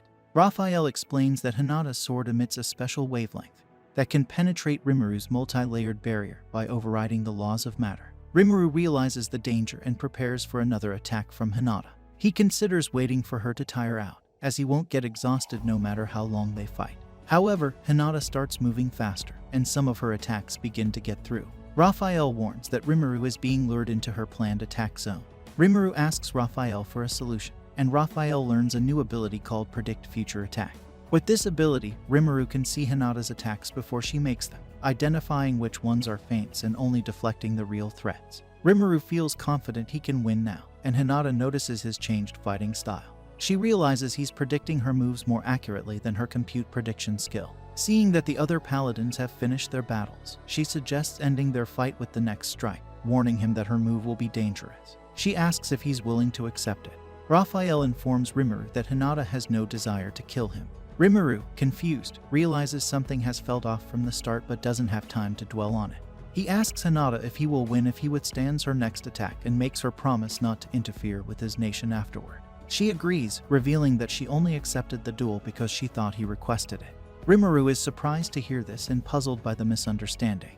Hinata tells Rimuru that this is what he said in his message. Rimuru recalls that he mentioned wanting to talk things out but also said he'd face her if she didn't like that idea. He suggested settling things between them if she preferred, but his main goal was a verbal discussion. He insists he never proposed a duel. Hinata readies her attack, explaining that it's usually a guaranteed kill. She strikes, and Raphael informs Rimuru that the attack is unblockable and unavoidable. Raphael suggests sacrificing the Beelzebub skill to negate the attack. Rimuru agrees and withstands the blow, remaining standing. The paladins are shocked, but Rimuru's followers expected this outcome.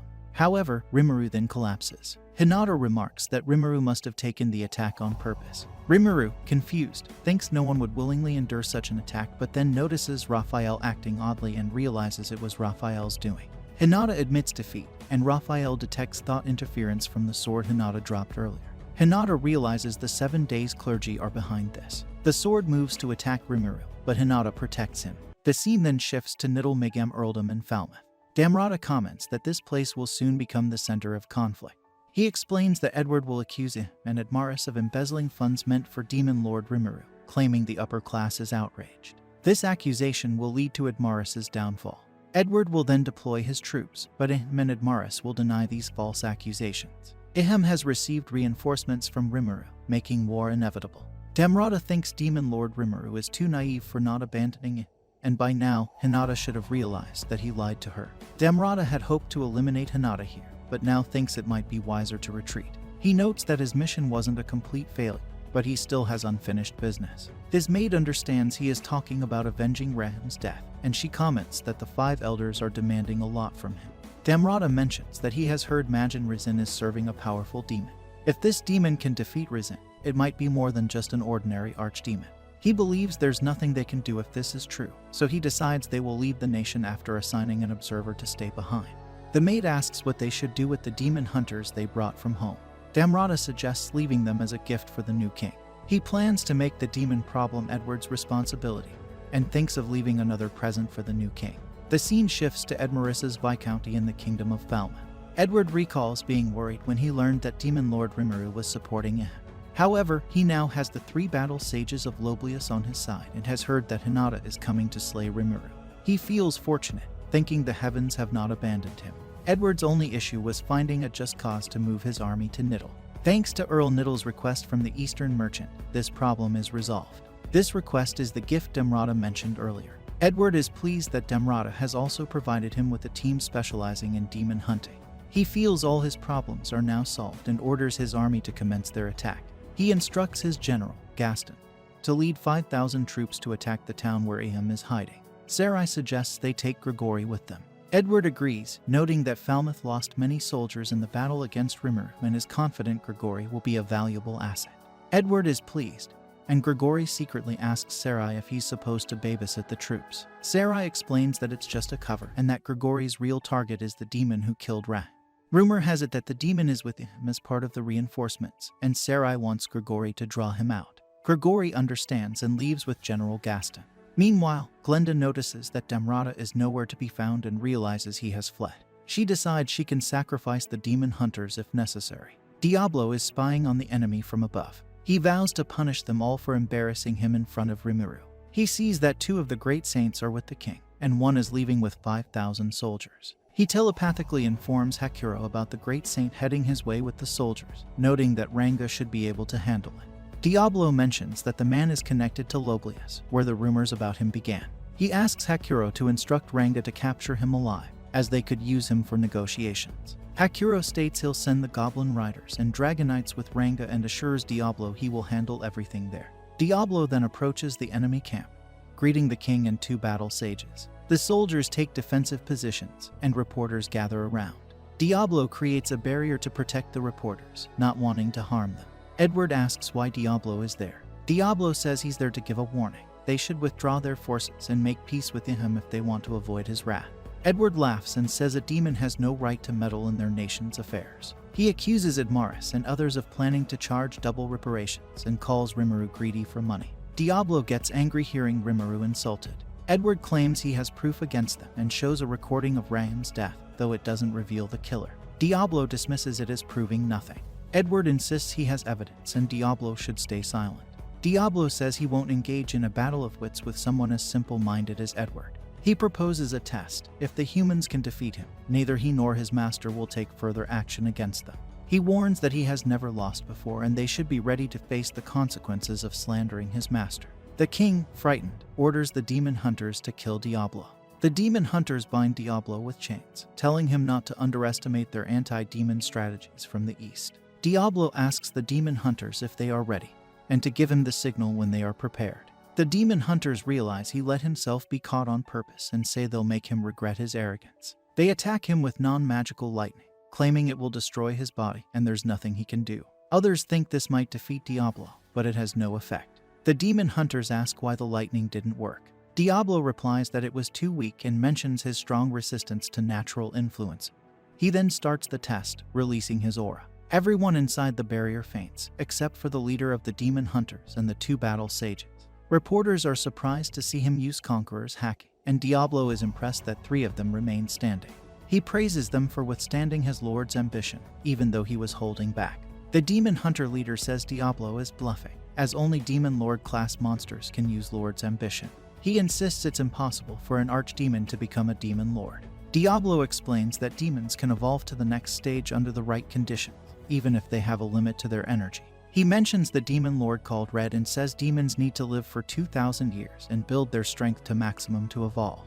He also mentions White, a figure the demon hunters should know about from the east. Realizing who Diablo is, the demon hunter leader becomes terrified, understanding he cannot win. He begs Diablo to spare his life, but Diablo, wanting to have some fun, is not ready to let him go easily. The demon hunter apologizes to Diablo, saying he will do anything Diablo asks. Diablo tells him to get the unconscious people out of the barrier. Sari and Glenda realize that Diablo is not an ordinary archdemon but still don't know who he truly is, so they prepare to fight him. Sari introduces himself to Diablo and asks for his name. Diablo introduces himself as a butler working for Rimuru. Sari wonders why Diablo is hiding his true identity, and then attacks him. Diablo parries all his attacks. Sari tells Diablo to stop being vague about Red and White and reveal who he really is. Diablo then reveals that he has evolved into a demon peer, causing the demon hunter leader to faint. Sari turns pale upon hearing this, thinking that demon peers are legendary beings said to surpass even demon lords. He is shocked that Rimuru named someone like Diablo. While Sari hesitates, Glenda attacks Diablo with a throwing knife, but it has no effect. Diablo explains that physical attacks don't work on him. Sari and Glenda are stunned by this revelation. Sari asks Glenda to fight Diablo with him, but he notices that she is running away. Sari thinks he has no choice but to buy time until Grigori returns. Meanwhile, Ranga has engaged Grigori's forces. Grigori and his soldiers see Ranga flying, and they have no way to counter this. The general asks Grigori for orders, but before Grigori can respond, Ranga wipes out the entire army single-handedly, and then faces Grigori. The Goblin Riders and the Dragonates are on their way to the battle and think there won't be anything left for them to do at this rate. When they arrive, they see that Ranga has defeated everyone. Ranga is playing with Grigori like a ball, and Gobda stops him from accidentally killing Grigori. Ranga says this human seems to want to play more, but Gobda tells him that Rimuru will scold him if he doesn't stop, so Ranga stops immediately. Sokka then tells Gaston to retreat his forces, assuring them they won't be chased. The soldiers run away faster than Saitama going to assail. Back at the fight, Sari continues, hoping Grigori will arrive any minute. Diablo asks him to show more of his skills. Sari uses an aura-imbued attack, but Diablo disassembles the aura on the blade before it can hit him. Sari tries the same attack a few more times, but Diablo parries all of them. Sari realizes that Diablo can kill him at any time, but is choosing not to, indicating he has no intention of killing him. Sari thinks there's no reason for someone as strong as Diablo to go out of his way to kill Rahim and concludes that Diablo isn't the one who did it. He remembers Hinata saying they shouldn't interfere, but the Archbishop was killed right after she left, as if someone timed it perfectly. Sari figures out who was behind it all when 3 of the 7 days clergy arrive. They say they'll deal with the demon using their magic. Diablo understands they're here to clean up evidence. The clergy then attack the reporters, and the scene shifts to Tempest. Hinata tries to heal herself, but her healing magic doesn't work. Rimuru uses a full potion on her, but it also has no effect. Raphael explains that Hinata has high magic resistance, causing her body to disassemble and neutralize magic. Arno says only holy magic works on Hinata, so Rita tries to heal her with holy magic. But 2 of the 7 days clergy arrive, binding Rita's and the other paladins, announcing they're there to punish Hinata for disobeying orders. Rimuru thinks that these must be the guys Adelman mentioned and tells them not to get in his way. He states that he and Hinata have already settled their differences, and he won't let her die. The 7 days clergy respond, saying they can't allow this because Hinata has ignored the will of their Lord Luminous, and they can't let this go unpunished. Renard tells them to stop pretending, revealing that he knows they tricked him and had planned to eliminate Hinata from the beginning. At this moment, Guard stabs Renard, accusing him of conspiring with the rebel Hinata and deceiving everyone. Bacchus and Fritz are left bewildered, trying to grasp what's happening. Raphael then informs Rimuru that Guard's wavelength is similar to the one that interfered with the sword earlier. Rimuru instructs Shin to strip off Guard's cover, suspecting he might be one of the 7 days clergy. As Guard removes his disguise, Rimuru's suspicion is confirmed. The 7 days clergy caution Rimuru against using violence, warning it could lead to war. Rimuru asserts that in his nation, they perform body checks on suspicious visitors. At this moment, Diablo contacts Rimuru telepathically, informing him that he has just discovered the 7 days clergy were responsible for killing Ran. He mentions that he is currently confronting 3 of them and asks for instructions. Rimuru inquires if there is proof they are the real killers. Diablo confirms, mentioning that journalists from around the world are eyewitnesses.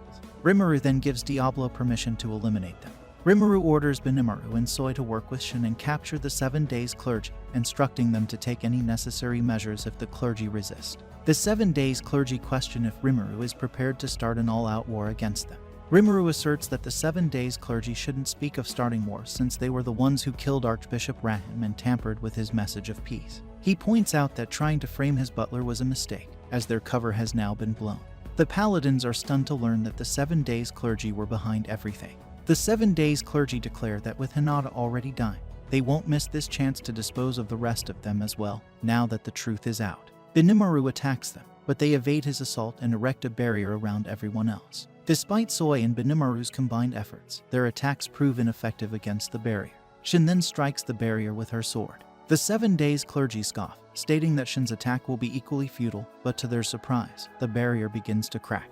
Rimuru is taken aback, and Raphael explains that Shin has altered the space using the certain outcome effect of her Master Chef skill. Rimuru is amazed, and Raphael adds that this attack could even be effective against him. Realizing their magic circle is at risk of breaking completely, the 7 days clergy decide to release their spell. They cast Trinity Break to attack, but Raphael uses Beelzebub to consume the assault. Rimuru reflects on how they sacrificed Beelzebub earlier to survive Hinata's attack, and Raphael clarifies that she had prepared a backup copy, so it wasn't an issue. Rimuru remarks that Raphael could have informed him earlier. The 7 days clergy then prepare an even stronger attack called Trinity Disintegration. Rimuru observes that Beelzebub won't be effective against this attack, and Raphael suggests using the ultimate skill Uriel's Absolute Defense instead. Rimuru recalls that Uriel's Absolute Defense is the skill he obtained while consolidating his ability, and wonders why they didn't use it to defend against Hinata's attack. He activates this ability, and mentally notes that he will discuss this oversight with Raphael later. After the attack, the 7 days clergy assume Rimuru must be dead, but when the dust settles, they are shocked to find him unharmed. The clergy are incredulous, believing no creature could survive disintegration. Rimuru declares that it's now their turn to attack. He and the Honest prepare for battle, and the 7 days clergy claim they are the guardians of humanity, and that the followers of Lord Luminous will not stay silent about this. They announce their intention to retreat, warning that Lord Luminous's wrath will eventually burn them to ashes. As they try to escape, a gate appears behind them, and outstep Luminous and Louis. The 7 days clergy bow to Luminous, who acknowledges the trouble she has caused Rimuru. Rimuru is astonished to realize that Demon Lord Valentine is actually God Luminous. The scene shifts to Falmouth, where Diablo has successfully protected everyone from the 7 days clergy's attack. The clergy are surprised at his defense and threaten to unleash their sacred power. Diablo informs everyone that it's evident the 7 days clergy intended to kill them from the start, but reassures them that he will protect them. The reporters ask Diablo what he wants in return, and he states he seeks only one thing, for them to spread the truth about the killing of the Archbishop. The reporters eagerly agree, promising to write about how Diablo saved them and asking him to continue protecting them. Diablo then promises to save everyone except for the king. The king, bewildered, asks what he has done to deserve this. Diablo explains that the king mocked the great Rimuru, a crime worthy of 1,000 deaths. Desperate, Edward begs Diablo to save him as well, offering him everything he can: money, power, and even the throne itself. Diablo, considering that Yam the champion is currently guarding Admaris, muses that Yam is the most qualified to lead Falmouth. He asks Edward for his opinion, and Edward, fearful, agrees with him. Edward then announces to the reporters that he wishes to name Yam as his successor, instructing them to write about this as well. The reporters, seeing this as their only way to be saved, praise Yam as the champion king. Diablo, satisfied that his plan is succeeding, turns his attention to dealing with the 7 days clergy. The clergy attempt to use Trinity Break on Diablo, but he declares that he will make them taste despair and activates his skill, Despair Times. The 7 days clergy find themselves in a world of emptiness, bewildered by the disappearance of their spell. Diablo tells them to reflect upon their foolishness in the deepest part of the abyss, and then crushes them. He thinks about reporting this to Rimuru, and the scene shifts to Tempest. Louis introduces himself as the Holy Emperor, and Luminous as their god, surprising the paladins. Rimuru wonders why a demon lord is acting as a god, and Raphael explains that Luminous has the power to create an environment conducive to ruling humans. Luminous then mentions that she had instructed Hinata to restrain herself and proceeds to cast resurrection magic on her. Rimuru wonders how a demon lord can use holy magic but decides now is not the time for question. Meanwhile, Hinata recalls her past. She was summoned to this world while heading to her high school entrance ceremony. Amidst a bandit attack, the bandits, seeing her, thought they could sell her for a good price and intended to have some fun with her before selling her.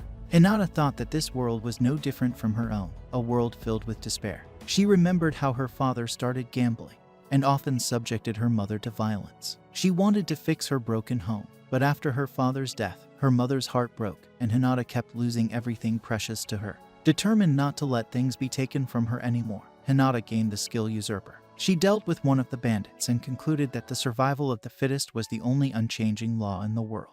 Believing there was no error in her calculations, she gained the skill Mathematician. She then dealt with the rest of the bandits, and it was at this moment that Shizu found her. Back in the present, Hinata opens her eyes, and Rimuru, seeing her up close, thinks she looks like an innocent girl. Realizing it's been a decade since she was summoned to this world, he tries to calculate her age. Hinata interrupts his thoughts, asking if he is thinking something rude. Rimuru denies this, and she asks how long he plans to stare at her. He replies that it was a delight to his eyes, and she retorts that he has no tact.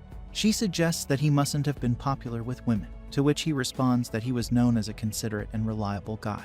Luminous then addresses the 7 days clergy, asking if they have any excuse. At the same time, Diablo reports to Rimuru that the job is complete and everything went according to plan. Hinata then proceeds to heal Renard. Afterwards, Luminous sentences the 7 days clergy to death. Despite their desperate pleas for mercy, she coldly informs them that she will personally see to their execution. True to her word, she kills them all swiftly. With the immediate threat eliminated, Rimuru suggests that they relocate to discuss the future of Tempest and Loblia. The scene then shifts to the last of the 7 days clergy, anxiously awaiting a report from his comrades. Nicholas notices his concern and asks if something is wrong. The clergyman admits he recently discovered that Rimuru's message had been tampered with.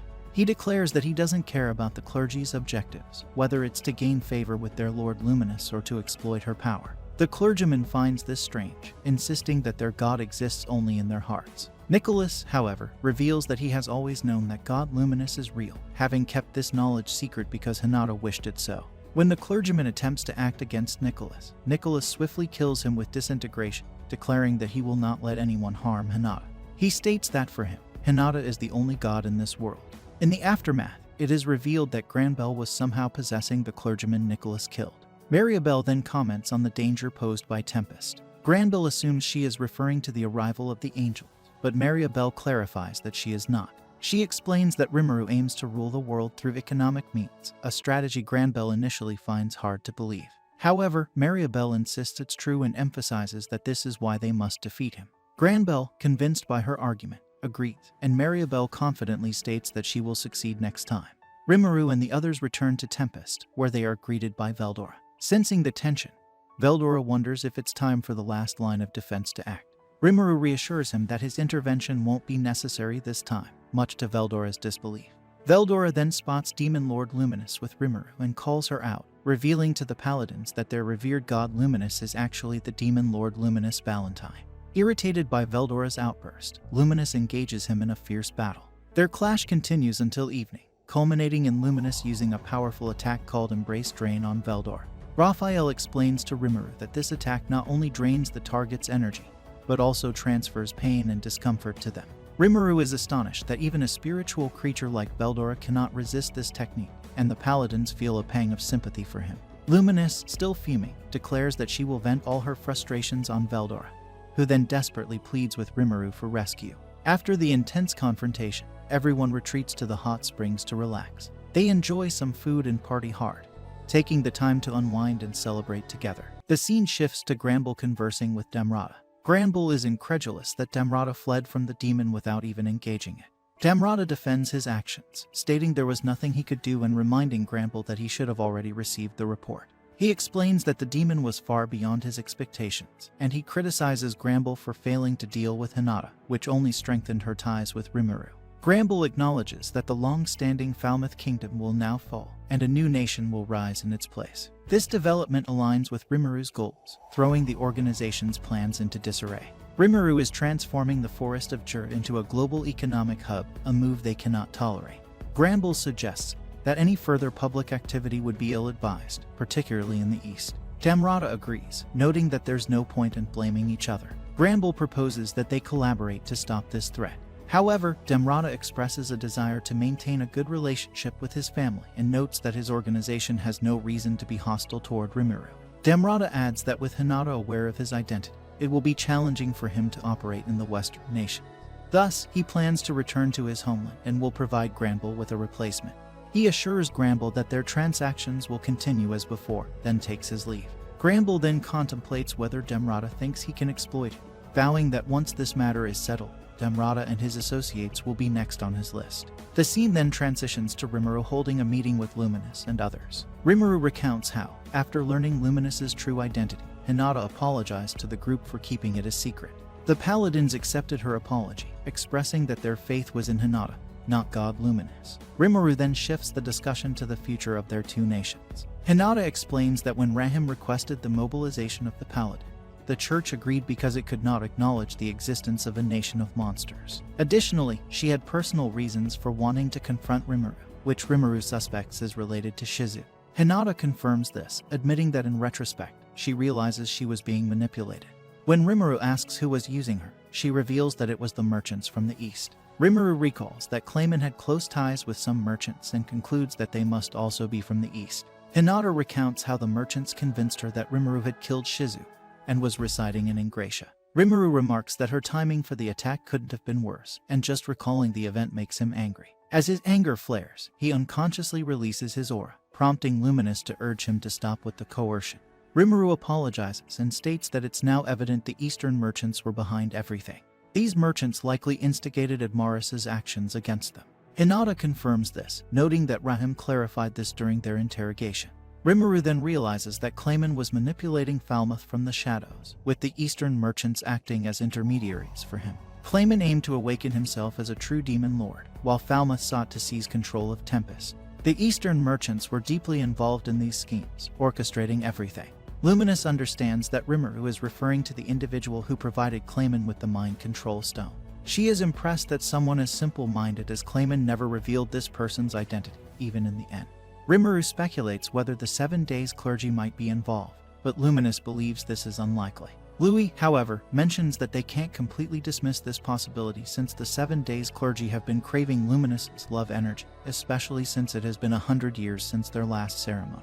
Rimuru asks about love energy, and Luminous explains that, being human, the clergy would age without her energy. Louis adds that they were desperate to prevent her from favoring anyone else. Hinata realizes that this desperation is why the clergy attempted to kill her. Louis suggests that they probably intended to awaken Clayman to have him confront Luminous. Hinata understands that, with Clayman defeated, they aim to pit her against Rimuru instead. Rimuru then notes that there are supposed to be 7 members of the clergy, but they have only accounted for 6. Hinata informs them that a cardinal named Nicholas dealt with the last member of the clergy, and Luminous expresses surprise, wondering how he managed to defeat Granbell. Hinata explains that Nicholas took Granbell by surprise with a disintegration spell he had set up in advance. Luminous finds it hard to believe that Granbell fell for such a trap. Hinata questions if Granbell was his real name, and Luminous confirms it was. Granbell was also known as the Hero of the Light, and she mentions that they had even fought once. Rimuru is relieved to discover that the Eastern merchants were behind everything, noting that without this information, he might have started suspecting Yuki. The paladins realize he is referring to Yuki Kagurazaka, and Rimuru explains that Yuki was the most suspicious person around but had no apparent reason to make him fight Hinata. Hinata, however, cautions that they cannot completely rule Yuki out as a suspect, suggesting it is premature to assume the mastermind is gone. Benimaru suggests informing everyone about this development, and Rimuru agrees, stating they should remain vigilant moving forward. Shuna then serves everyone scones and fried potatoes, and as Rimuru tries to discuss their future relations, Hinata interjects, saying she first wants to ensure that Rimuru has accepted their apology. Rimuru confirms that he has accepted their apology. Luminous expresses a desire to compensate him somehow, acknowledging that the incident was entirely their fault. Hinata concurs with Luminous. Rimuru suggests that they could officially recognize Tempest as a nation and establish diplomatic ties. Luminous agrees to this proposal. Luminous clarifies that while she does not intend to become close friends, she has a score to settle with Veldora. Rimuru considers that, in the worst-case scenario, he could offer Veldora as a sacrifice. Veldora, sensing something, asks Rimuru if he is thinking of something cruel, to which Rimuru denies. Luminous then proposes a truce for now, suggesting they establish international relations for 100 years as her form of apology. Hinata questions if she is certain about this, and Luminous affirms it. Fritz agrees, noting that if Rimuru were truly evil, they would all be dead by now. Rita agrees, mentioning that Soy was a gentleman.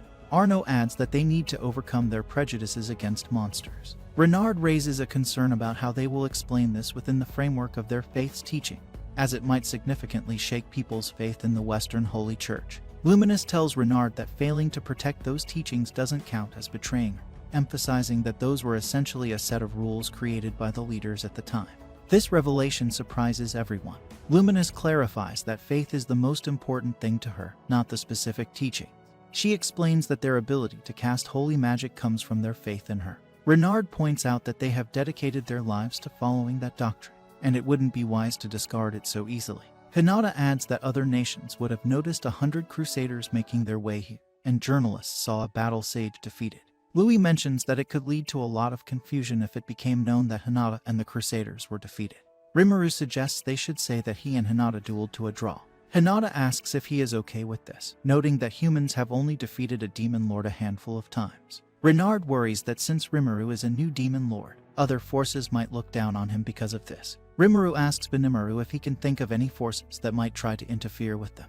Benimaru replies that he can't, and adds that if anyone is foolish enough to try, he will deal with them harshly. Hinata states that she has no objection to this plan. Fritz suggests that they take this opportunity to announce to the world that the nation and its people aren't evil at all. The others agree with Fritz. Rimuru proposes that they should also involve King Gazelle and sign a 100-year friendship treaty. He believes that if they can get Gazelle to guarantee that they won't attack people, it could change some minds. Hinata agrees that building a little trust will help them convince people, and Louis states that to facilitate their further interactions, he will leave Bacchus and Arno in Tempest. Rimuru responds that they will also build a luminous church in Tempest. The scene then shifts to Luminous and her group preparing to leave.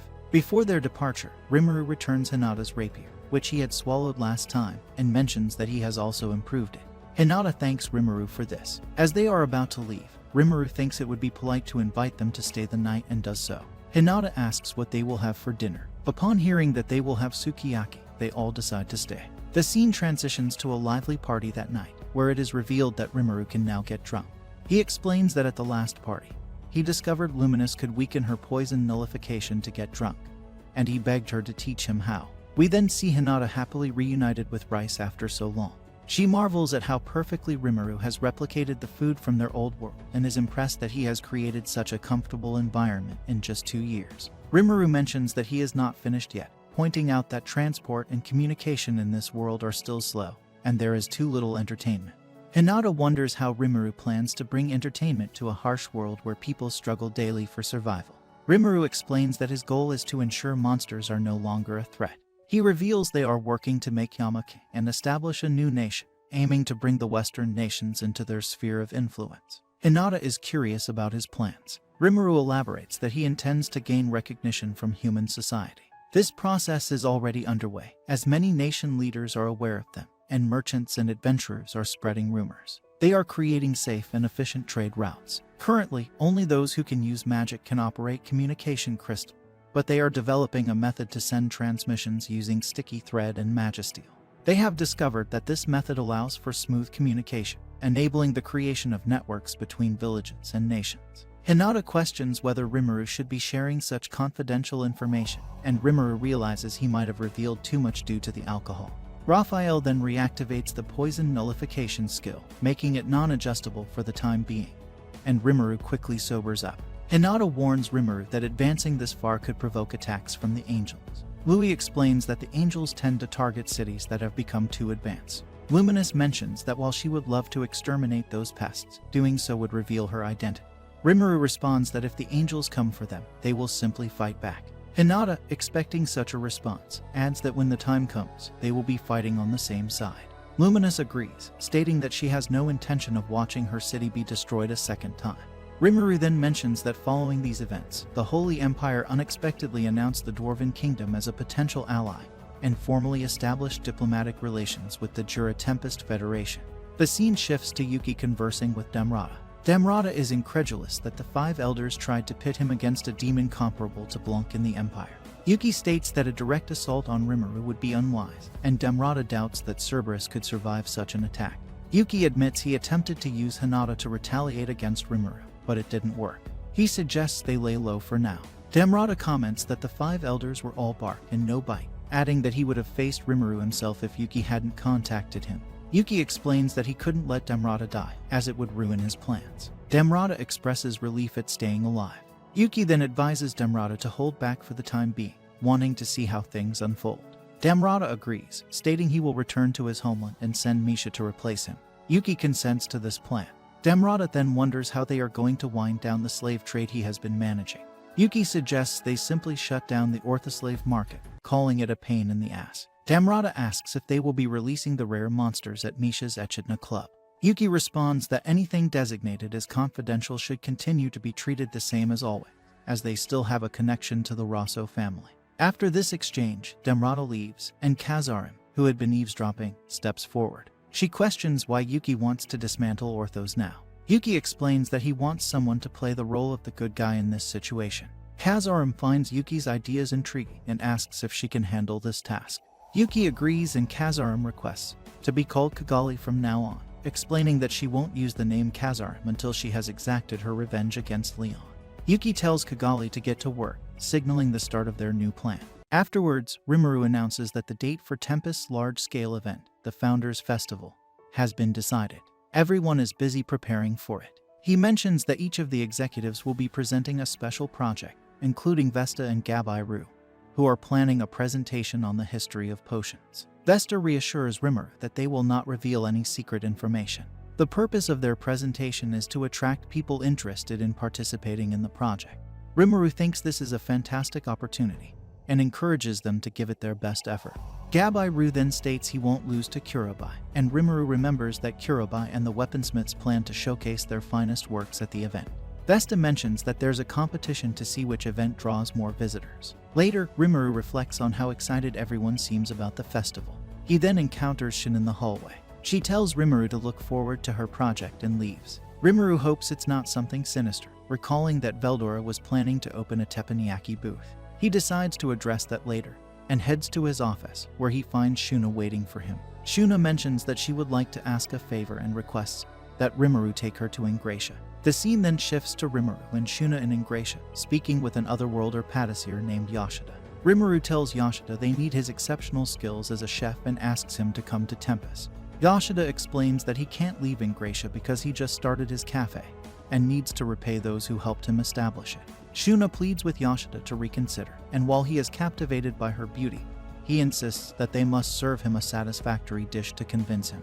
Rimuru encourages Shuna to give it a try. Shuna then prepares some rolled omelets and serves them to Yashida. After tasting them, Yashida is delighted and agrees to help them out as a favor. Rimuru reflects on the need to contribute something special for the festival as well. The scene then transitions to Mjolnir speaking with a noble. The noble plans to open a brothel using slaves and inquires if Mjolnir would like to invest in the venture. Mjolnir asks about the compensation for the girls working there, to which the noble replies that there is no need to pay slaves. This response signals to Mjolnir that the noble lacks business acumen and likely doesn't understand the costs associated with acquiring high-class slaves. Mjolnir tells the noble that while the idea is good, procuring such slaves might be difficult at the moment. The noble mentions he has an elven slave in mind.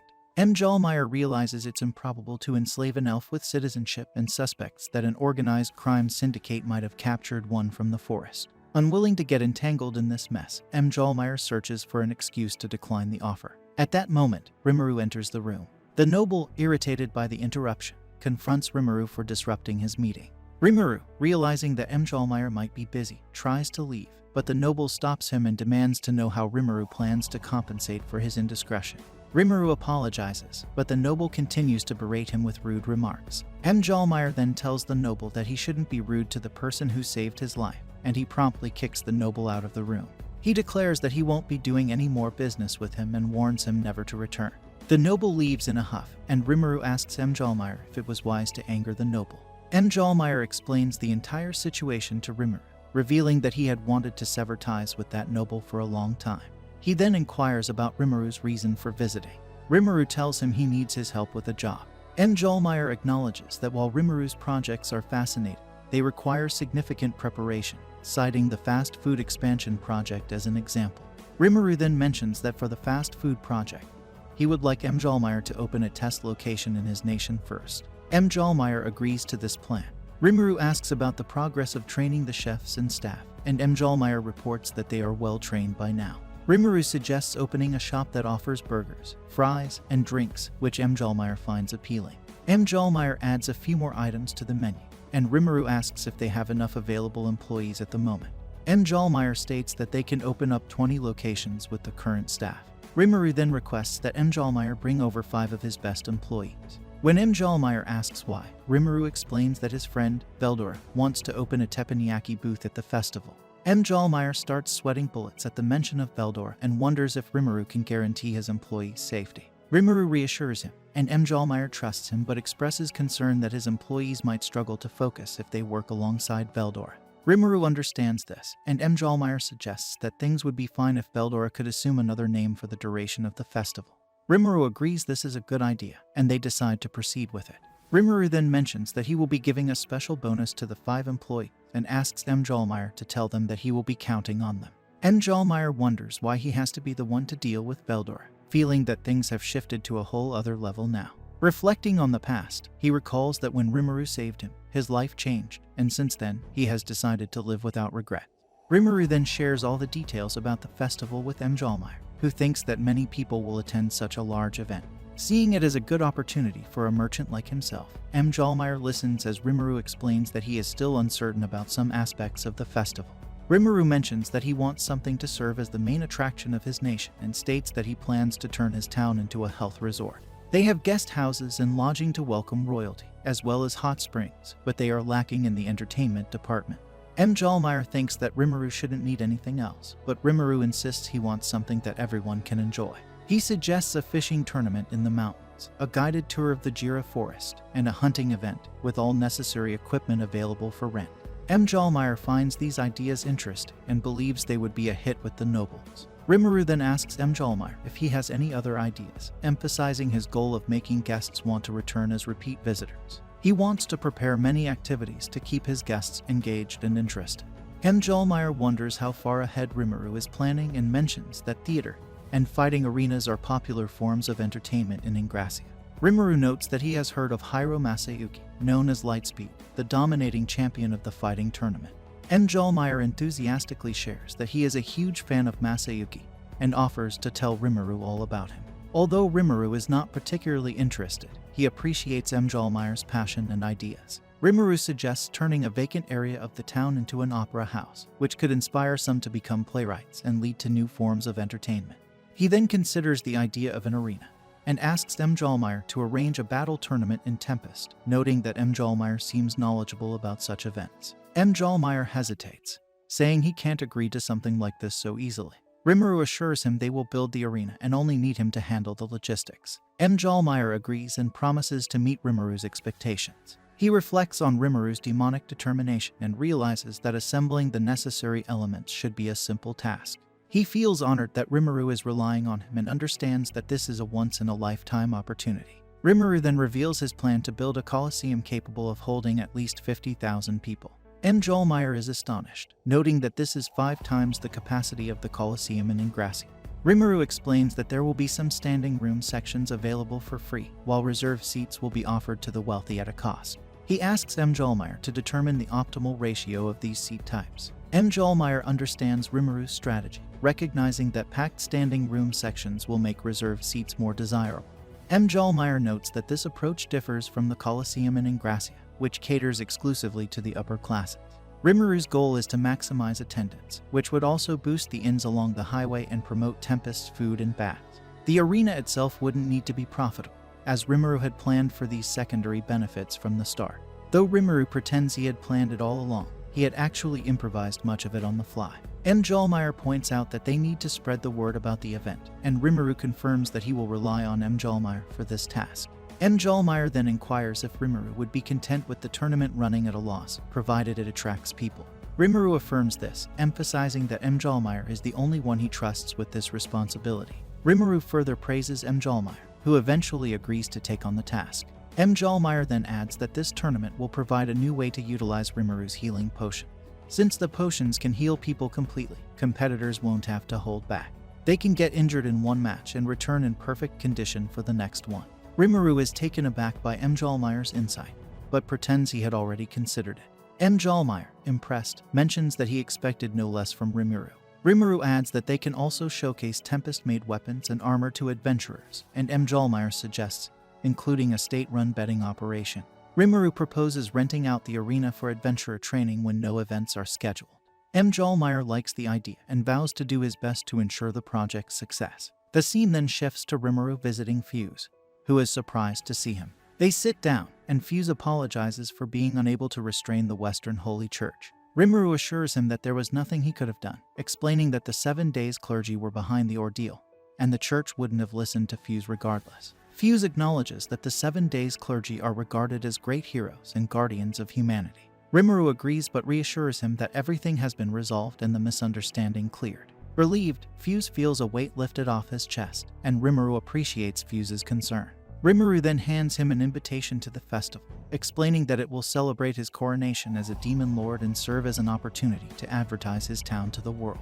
Fuse is surprised by the invitation, but Rimuru clarifies that it also includes an invitation for the King of Bloom, asking Fuse to deliver it since a demon lord cannot do so personally. Fuse agrees, and as Rimuru prepares to leave, Fuse mentions that Grandmaster Yuki was worried about him and went to great lengths to negotiate with the Western Holy Church. Fuse assures Rimuru he will inform Yuki that everything worked out. Rimuru decides he should thank Yuki for his concern and invites him to the festival as well. Fuse is unsure if Yuki will attend due to his busy schedule, but Rimuru offers to provide an escort for him. He hands an invitation letter for Yuki to Fuse, asking him to deliver it. Fuse agrees, and Rimuru departs, informing Fuse that Milim will also be attending the festival, leaving Fuse in disbelief. The scene then transitions to Gazelle receiving the news about Rimuru's victory over Hinata. One of his subordinates finds this hard to believe, but the spy Gazelle sent to gather information confirms the truth. The spy also reports that Rimuru's forces defeated 100 crusaders. Consequently, Loblius is now seeking to establish diplomatic relations with Tempest, a development that surprises Gazelle. An old lady comments that Rimuru has grown even stronger than Gazelle and now poses a potential threat. Annoyed, Gazelle tells her to be quiet, asserting that his friend Rimuru would never betray him. The spy then hands Gazelle an invitation to Rimuru's upcoming festival. Gazelle, intrigued, wonders what Rimuru is planning next. The scene shifts to Rimuru walking around the town with Ranga. Ranga inquires about Rimuru's thoughts, and Rimuru reveals that he is contemplating a hit event to attract continuous visitors to their nation. He mentions discussing a battle tournament with Mjolnir, but notes that such events can only be held a few times a year. Rimuru realizes they need something that can draw people on a daily basis. As they walk, they notice Ramiris bothering a goblin outside of town. The goblin, introduced as Gabakyu, is Miad's apprentice. Ramiris is adamantly claiming a piece of land to build a house in Tempest, but Gabakyu insists she cannot do so without Rimuru's permission. Ramiris tries to manipulate the situation with a sob story, but Gabakyu remains firm, intending to consult Rimuru about the matter. Frustrated, Ramiris threatens to use force if Gabakyu doesn't comply. Just then, Rimuru arrives and asks what is happening. Ramiris panics upon seeing it, and Rimuru notices that Trainee is building a house for Ramiris. He asks Trainee for an explanation, but she responds evasively, saying it's nothing significant. With no clear answers, Rimuru turns to Beretta for an explanation. Beretta reveals that the situation began the previous day when Ramiris decided to move out of her labyrinth. Trainee, who enjoys taking care of Ramiris, agreed to help her. When Beretta questioned Ramiris about her reasons for moving and her intended destination, she didn't provide clear answers. Ramiris said that her labyrinth was boring, with the only fun activity being the creation of golems. She expressed her interest in moving to Tempest, where there were many more exciting things to do. Beretta reminded her that Rimuru had already turned down this request once. However, Trainee assured her that Rimuru was a kind person who would never refuse a request from someone as cute and lovely as Ramiris. Beretta thought that Trainee was a capable woman, but her judgment seemed to falter whenever she dealt with Ramiris. Ramiris couldn't believe Beretta had revealed everything to Rimuru. Beretta then mentioned that Ramiris had sealed the doors of her labyrinth before coming to Tempest, leaving her with nowhere to go if Rimuru rejected her again. Rimuru, understanding the situation, apologized to Gabakyu for having to handle the troublesome fairy on her own. Gabakyu replied that it was alright but mentioned that Ramiris had put some of their guards to sleep, which made Rimuru angry. Ramiris tried to play it cool, and Trainee defended her, explaining that the guards had been saying mean things to her, so she had simply put them to sleep with a spell. Rimuru summed up the situation in simple terms, amazed at the trouble Ramiris had caused in such a short time. He then noticed the house Trainee had built and, seeing the door, he got an idea. The scene then shifts to the sorceress dynasty of Thalion, where Arald informs the queen that they have received an invitation from the nation of monsters. He admits he never expected Rimuru to be recognized as a demon lord. Although he thinks it's fine to attend, he can't bring the queen with him. He recalls returning from Tempest 3 months ago, and how Omija had been upset that he went to such a fun place without her. He had claimed to be her envoy and formed a relationship with Tempest without her knowledge. Omija expressed her desire to go to Tempest herself, but Arald insisted it was too dangerous for her. She mentioned her interest in meeting a newly born demon lord, something she had never had the opportunity to do in her long life. She got angry at Arald for taking away such a good opportunity from her. Omija then asks Arald what he intends to do with the invitation, and he tries to play dumb. She then asks him if he remembers the pastries she got from Yoshida the patissier, and mentions that the quality of his pastries has drastically improved lately. She wonders if he knows why, but he has no idea. He wonders how this is related to the invitation they received from Rimuru. She explains that Irion brought one of Yoshida's pastries as a souvenir for her a while back, but it seems like she didn't give any to Arald. The daughter-loving idiot is devastated to hear this. Omija tells him that Yoshida has recently started to procure his ingredients from a certain source, which has significantly improved the quality of his pastries. The souvenir that Irion brought for her was the most delectable cake she has ever tasted, and Arald is still sad that she didn't give him any. Omija mentions that this is why she scouted Yoshida to come work in Thalion, but he turned her down no matter how much money she offered him, adamantly refusing to close down his cafe. Recently, however, he said that he would be closing it down, and she wonders if he is planning to move his shop somewhere else. She mentions that it would be a huge problem not to get to taste his pastries during this hiatus, and Arald is uncertain about the situation. Omija tells him that Irion is also fond of the sweets Yoshida makes, and if she could get easy access to them in Thalion, she might come back home more often. She states that Irion comes back frequently for the tea parties they have, and Arald is shocked to hear this. He thinks about how he instructed the 2 guards accompanying Irion to inform him whenever she comes back home, and this seemingly small problem suddenly becomes a grave issue. Omija then tells him that she has obtained some interesting intel using her authority and funds. Yoshida is actually moving to Tempest. She asks him to remember what he did in Tempest, and he recalls tasting a new kind of dessert there. Irion was surprised that Shuna was able to replicate this recipe. He realizes that the recipe must be from Yoshida, and Omija asks if his genius strategic mind is still functioning properly since he couldn't see something so simple. She states that she thought he went to Tempest to monopolize those sweets for Irion, but he replies that even he would never go to such lengths. Omija remarks that she is unsure about this, as he does tend to go crazy over his daughter. He then asks her how they should respond to the invitation. He contemplates that their destination is a nation of monsters, which means he will be exposing himself to scrutiny from those seeking to undermine him, and there's a possibility someone might use this opportunity to target the queen. Omija reassures him that he is overthinking things. She states that no matter what the younger generation might think, no one can exact revenge on her. The one they can't let their guard down against is Rimuru, and he asks her to elaborate. She explains that Rimuru easily agreed to build the highway to Thalion and requested rights to tolls and customer fees in return. She mentions that these rights are a source of massive fortune, and Irald struggles to understand the full implications. Elmesia tells him that he still has much to learn and emphasizes that long-lived races like them should make plans based on long-term profits. Irald responds that he compared the tolls of the highway Rimuru suggested versus the cost of building the highway themselves. Elmesia tells him he is naive. She explains that constructing a highway through that forest is a daunting task, and no one attempted it before because it wasn't beneficial. However, now Tempest is situated between the western nations, Borgen to the north, and Milim's territories to the south. Irald comments that this is why he thought securing profits through usage fees was better than constructing the highway themselves. Elmesia agrees that this would be the right move under normal circumstances, but they are dealing with a long-lived demon lord. She advises him to think more critically before signing a document with no time limit. She states that if they had at least contributed to the construction, it would have made negotiating the fees much easier. Irald is surprised he failed to see this far ahead. Elmesia points out that he might have considered this if he wasn't so preoccupied with doting on his daughter. She concludes that currently, Rimuru has more influence over the western nations than Hinata, Yuki, or the hero Shizue Aizawa. This means they can't afford to refuse the invitation. The scene then shifts to Rimuru having a meeting with his group from earlier. Ramiris wonders what's going to happen to them. Rimuru then asks Gabakyu if it would be possible to create an evacuation space under the arena. Gabakyu mentions that the space directly beneath the arena wouldn't be safe due to the strength of their executives, which might cause a cave-in. However, it wouldn't be an issue if they shift the underground space a bit sideways. Rimuru expresses his desire to build a door in that space, and asks Gabakyu to make it heavy. Gabakyu is puzzled by what Rimuru has in mind.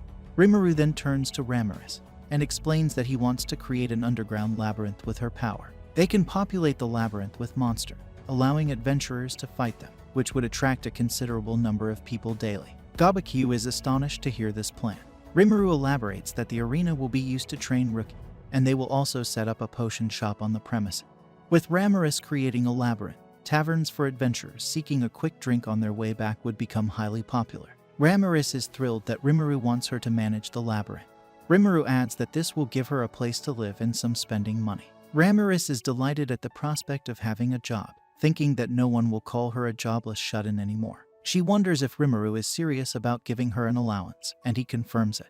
Although he is uncertain about the labyrinth's profits, he promises to give her 20% of whatever he makes. She asks how much that might be, and he estimates that if 1,000 adventurers visit daily, her share would be around 2 gold coins. Ramiris is astonished and thrilled, thinking she'll be rich and no one will call her a deadbeat destitute demon lord anymore. Rimuru then states they need to discuss where to build the arena, considering expanding the area outside the western gate. Ramiris recalls that Rimuru had some space within the town. He explains that they are currently housing lycanthrope refugees there and can't throw them out. Gabakyu adds that development there will have to wait until Geld finishes the new Eurizinian capital. Ramiris suggests moving the refugees to her labyrinth, offering to teleport the entire area with her magic. This surprises everyone. She explains that she can transport any inanimate objects without difficulty, and Rimuru is amazed. He can't believe the previously useless fairy had such a useful skill hidden.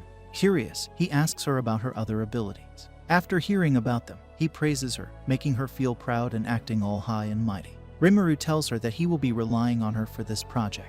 Ramiris confidently mentions that it will be smooth sailing from here on out, and Rimuru hopes that the ship isn't made out of mud. The scene then cuts to Rimuru talking to Galbaku.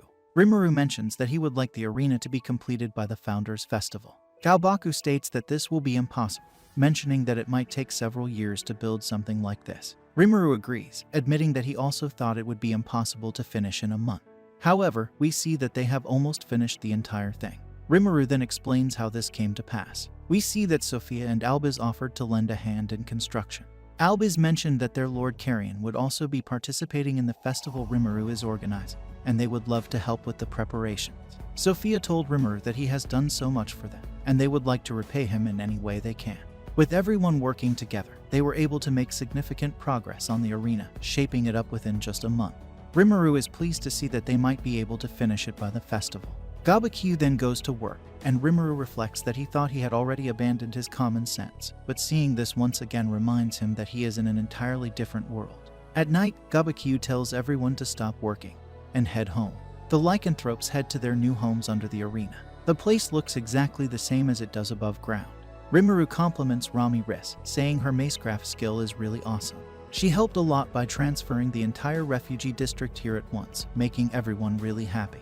They love that they don't have to worry about rain and temperature differences here. Rami Riss excitedly mentions that she can add as many floors as Rimuru wants in this labyrinth. Rimuru considers that it takes Ramiris about an hour to create each floor, and he suggests they limit the labyrinth to 100 floors. Ramiris is surprised and asks why he would need so many floors. Rimuru explains that he wants to include a variety of features and make the monsters in the labyrinth progressively stronger as adventurers descend.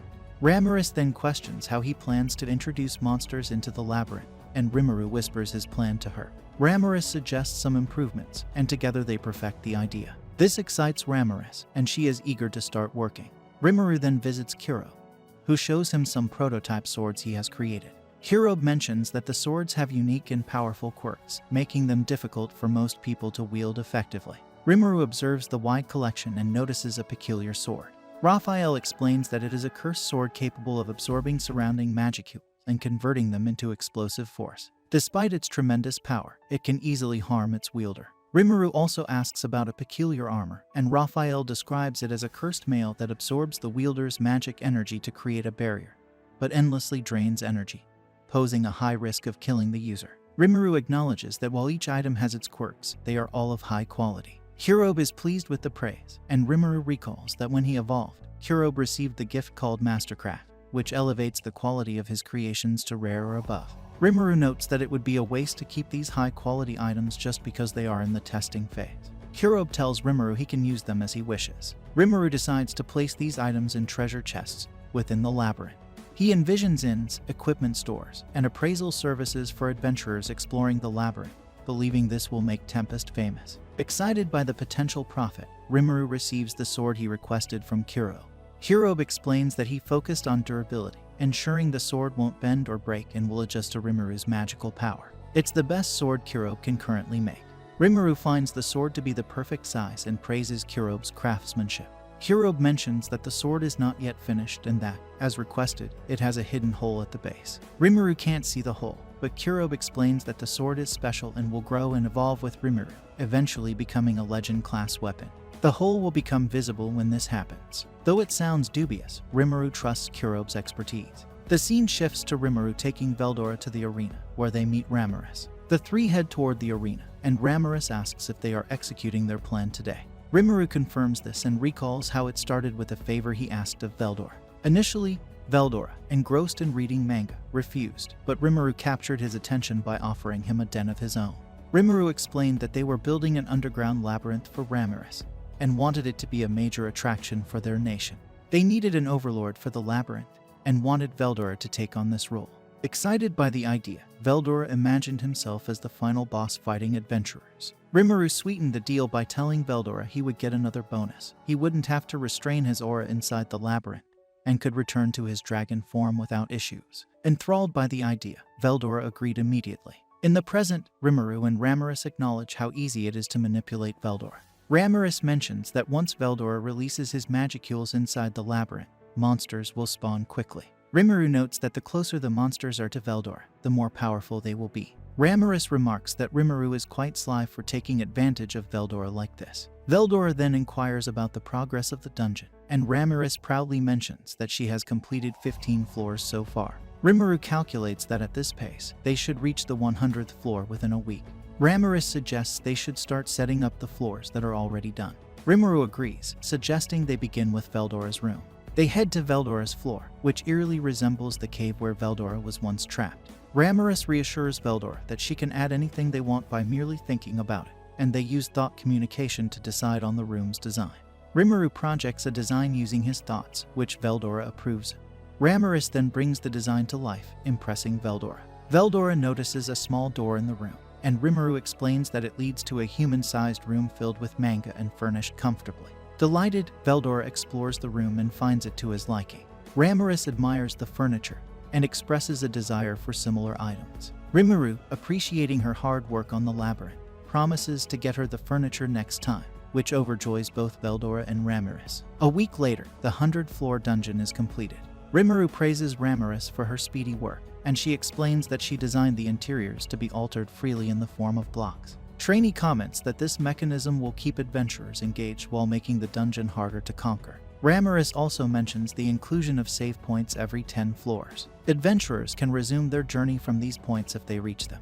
Rimuru thinks this is a great idea, but Veldora points out that adventurers might cheat by having friends ahead in the labyrinth bring them along. Rimuru acknowledges this and plans to place powerful monsters near the save points, ensuring adventurers can't use them unless they defeat these monsters. Everyone agrees with this idea. Trainee then asks what will happen if adventurers get killed. Rimuru smirks and reveals that the labyrinth can resurrect anyone who dies inside it. He explains that Ramiris has an ability called resurrection, and those who form a servitude pact with her will become immortal within the labyrinth. If they die, they will be resurrected at the save point. Rimuru then asks Ramiris if she made the item he requested. Ramiris shows him the completed bracelet of resurrection, and Rimuru states they need to test it. Ramiris assures him that she has already tested it on Beretta. She recounts how, the previous night, Trainee killed Beretta to test the bracelet, and Beretta was successfully resurrected at the save point. Ramiris confirms that the bracelet works, adding that this was her first time making a perishable item, so she was initially worried. Veldora is surprised to learn that the bracelet can only be used once. Rimuru explains that in order to obtain an immortal body within the labyrinth, one needs Ramiris's consent. Given the large number of people expected to visit the dungeon, Ramiris won't be able to form a contract with all of them individually. Therefore, they will use a one-time consumable item, ensuring that the bracelet only resurrects them within the labyrinth. With the construction of the labyrinth completed, Rimuru announces that it's time to help Veldora release his aura. The scene shifts to everyone gathered on Veldora's floor. As Veldora releases his aura, Rimuru shields everyone from its powerful force, which is strong enough to push him against the walls. Veldora feels relieved, and Ramiris observes that his aura is spreading throughout the labyrinth, declaring the plan a success. Noticing Rimuru deep in thought, she suspects he has another scheme in mind. Rimuru explains that the high magical density in the labyrinth can transform the mind ores into magistones instantly. He plans to import a large number of ores to capitalize on this. Ramiris, impressed, acknowledges that Rimuru has thought of everything. Rimuru reassures Veldora that he no longer needs to suppress his aura, but warns him not to release it outside the labyrinth. Veldora agrees, and Rimuru turns to another matter. Addressing Beretta, Rimuru recalls that during Walpurg, she declared her intention to serve Ramiris and asks if she still feels the same way. Beretta confirms her desire to serve both Ramiris and Rimuru. However, Rimuru points out that this goes against his promise to Guy. Beretta accepts that she will face the consequences when the time comes, but Rimuru advises her to slow down. He explains that with Ramiris now living in Tempest and helping manage the labyrinth, Beretta will be indirectly helping him by assisting Ramiris. Beretta understands and agrees to shift her allegiance to Ramiris, while still remembering her debt to Rimuru. If he ever needs her help, she will be there. Rimuru then takes out Beretta's core and makes Ramiris her owner, instructing her to continue protecting Ramiris. Ramiris, delighted to finally have a servant, remarks that no one will call her a loner anymore. Trainee reminds her that she also has Trainee on her side. Rimuru suggests they resume work on the dungeon now that this matter is settled. As they continue, Rimuru reflects on the daunting task of creating a maze in a 100-floor dungeon and proposes they start by filling it with traps. Everyone suggests various cliched traps, and Ramiris confidently states that she can create all of them without issue. Noticing a closed room trap suggested by Rimuru, Ramiris questions its effectiveness. Rimuru explains the concept of oxygen and how a lack of it can be fatal. Impressed by the creativity, Ramiris acknowledges that Rimuru can be quite scary, but also reliable. She asks for more ideas, and Rimuru wonders if she can create different terrain effects for each floor, like stormy or icy environments. Ramiris, however, informs him that maintaining such effects would consume too many magicules, leading Rimuru to abandon the idea. Just then, Milim appears and suggests capturing fire and ice dragons to achieve the desired effects on respective floors. She offers to catch them for Rimuru, who is curious about her sudden appearance. Rimuru inquires about her presence, and she explains she dropped by because she thought he was up to something interesting. She feels slighted for being excluded from the fun. Veldora and Rami risk smugly telling her they're doing grown-up work, and that Malam should play elsewhere, which angers her. Rimuru then reveals that they are organizing a huge festival inspired by her letter, and Malam is thrilled to learn he isn't ignoring her. Rimuru elaborates that inviting demon lords requires more than a simple party. Rami Riss feels vexed, knowing she hasn't received an invitation yet. Rimuru explains she doesn't need an invitation because she already lives there. Malum becomes jealous upon hearing that Rami Riss is living with Rimuru, and Rami Riss acts smug in front of her. Annoyed, Malum asks Rimuru to let her live there too, but Rami Riss points out she is able to live there because she helps Rimuru, unlike someone who came uninvited. This angers Malum even more, and she chases after Rami Riss to teach her a lesson. Zun Na arrives and stops them, warning that those who bicker won't get any sweets. The two pretend to be good friends, and after enjoying the sweets, Malum asks Rimuru for a job. Rimuru doubts her subordinates would be okay with this, and asks if she even got permission from Carrion or Frey to be there. Malum suspiciously states that she does, but knows Rimuru has figured her out. She insists she won't return no matter what he does, and Rimuru doesn't mind since she will be the one to get scolded. Rimuru then asks her about the dragons she mentioned earlier and wonders if she can catch them for him. Malum is initially scared of getting scolded, but decides to capture the dragons for Rimuru. Eventually, she captures 4 dragons with wind, ice, fire, and earth attributes, and thanks to the magicules released by Veldora, monsters start spawning in the dungeon. Malum tests the traps to ensure they function well, and a few days later, Enjome arrives in Tempest. He is impressed by the festival preparations and notices many visitors from outside the town. He is thrilled to see the marvelous arena, and Rigurd is glad to have Enjome with them. Rimuru agrees and mentions he plans to make Enjome their nation's chief financial manager if the festival goes well. Enjome is unsure about such a high position, but promises to give the festival his all. The scene then cuts to Enjome checking out his lodgings, amazed by the posh house, thinking it better than luxury inns in Ingratia. Rimuru thanks Goberman for guarding Enjome and asks if there was any trouble on the way. Enjome reveals they were attacked by monsters and suspects Viscount Kazakh might be behind it.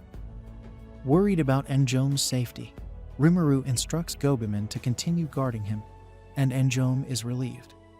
Later, Rimuru thinks about the attack and decides to strengthen the highway barrier.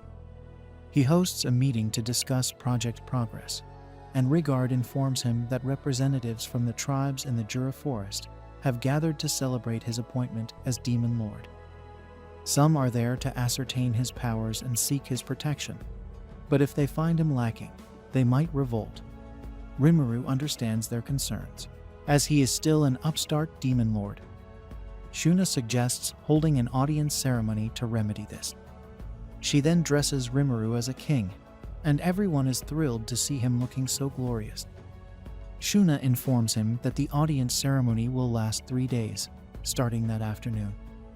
Gabai Ru mentions that Hikuro and Diablo aren't back from Falmouth, disappointed to miss his glorious moment. Rimuru recalls they should be holding Yome's coronation around now, and thinks Falmouth will soon emerge as a new nation, with much to do. He resolves to give his best effort, knowing he isn't the only one facing challenges.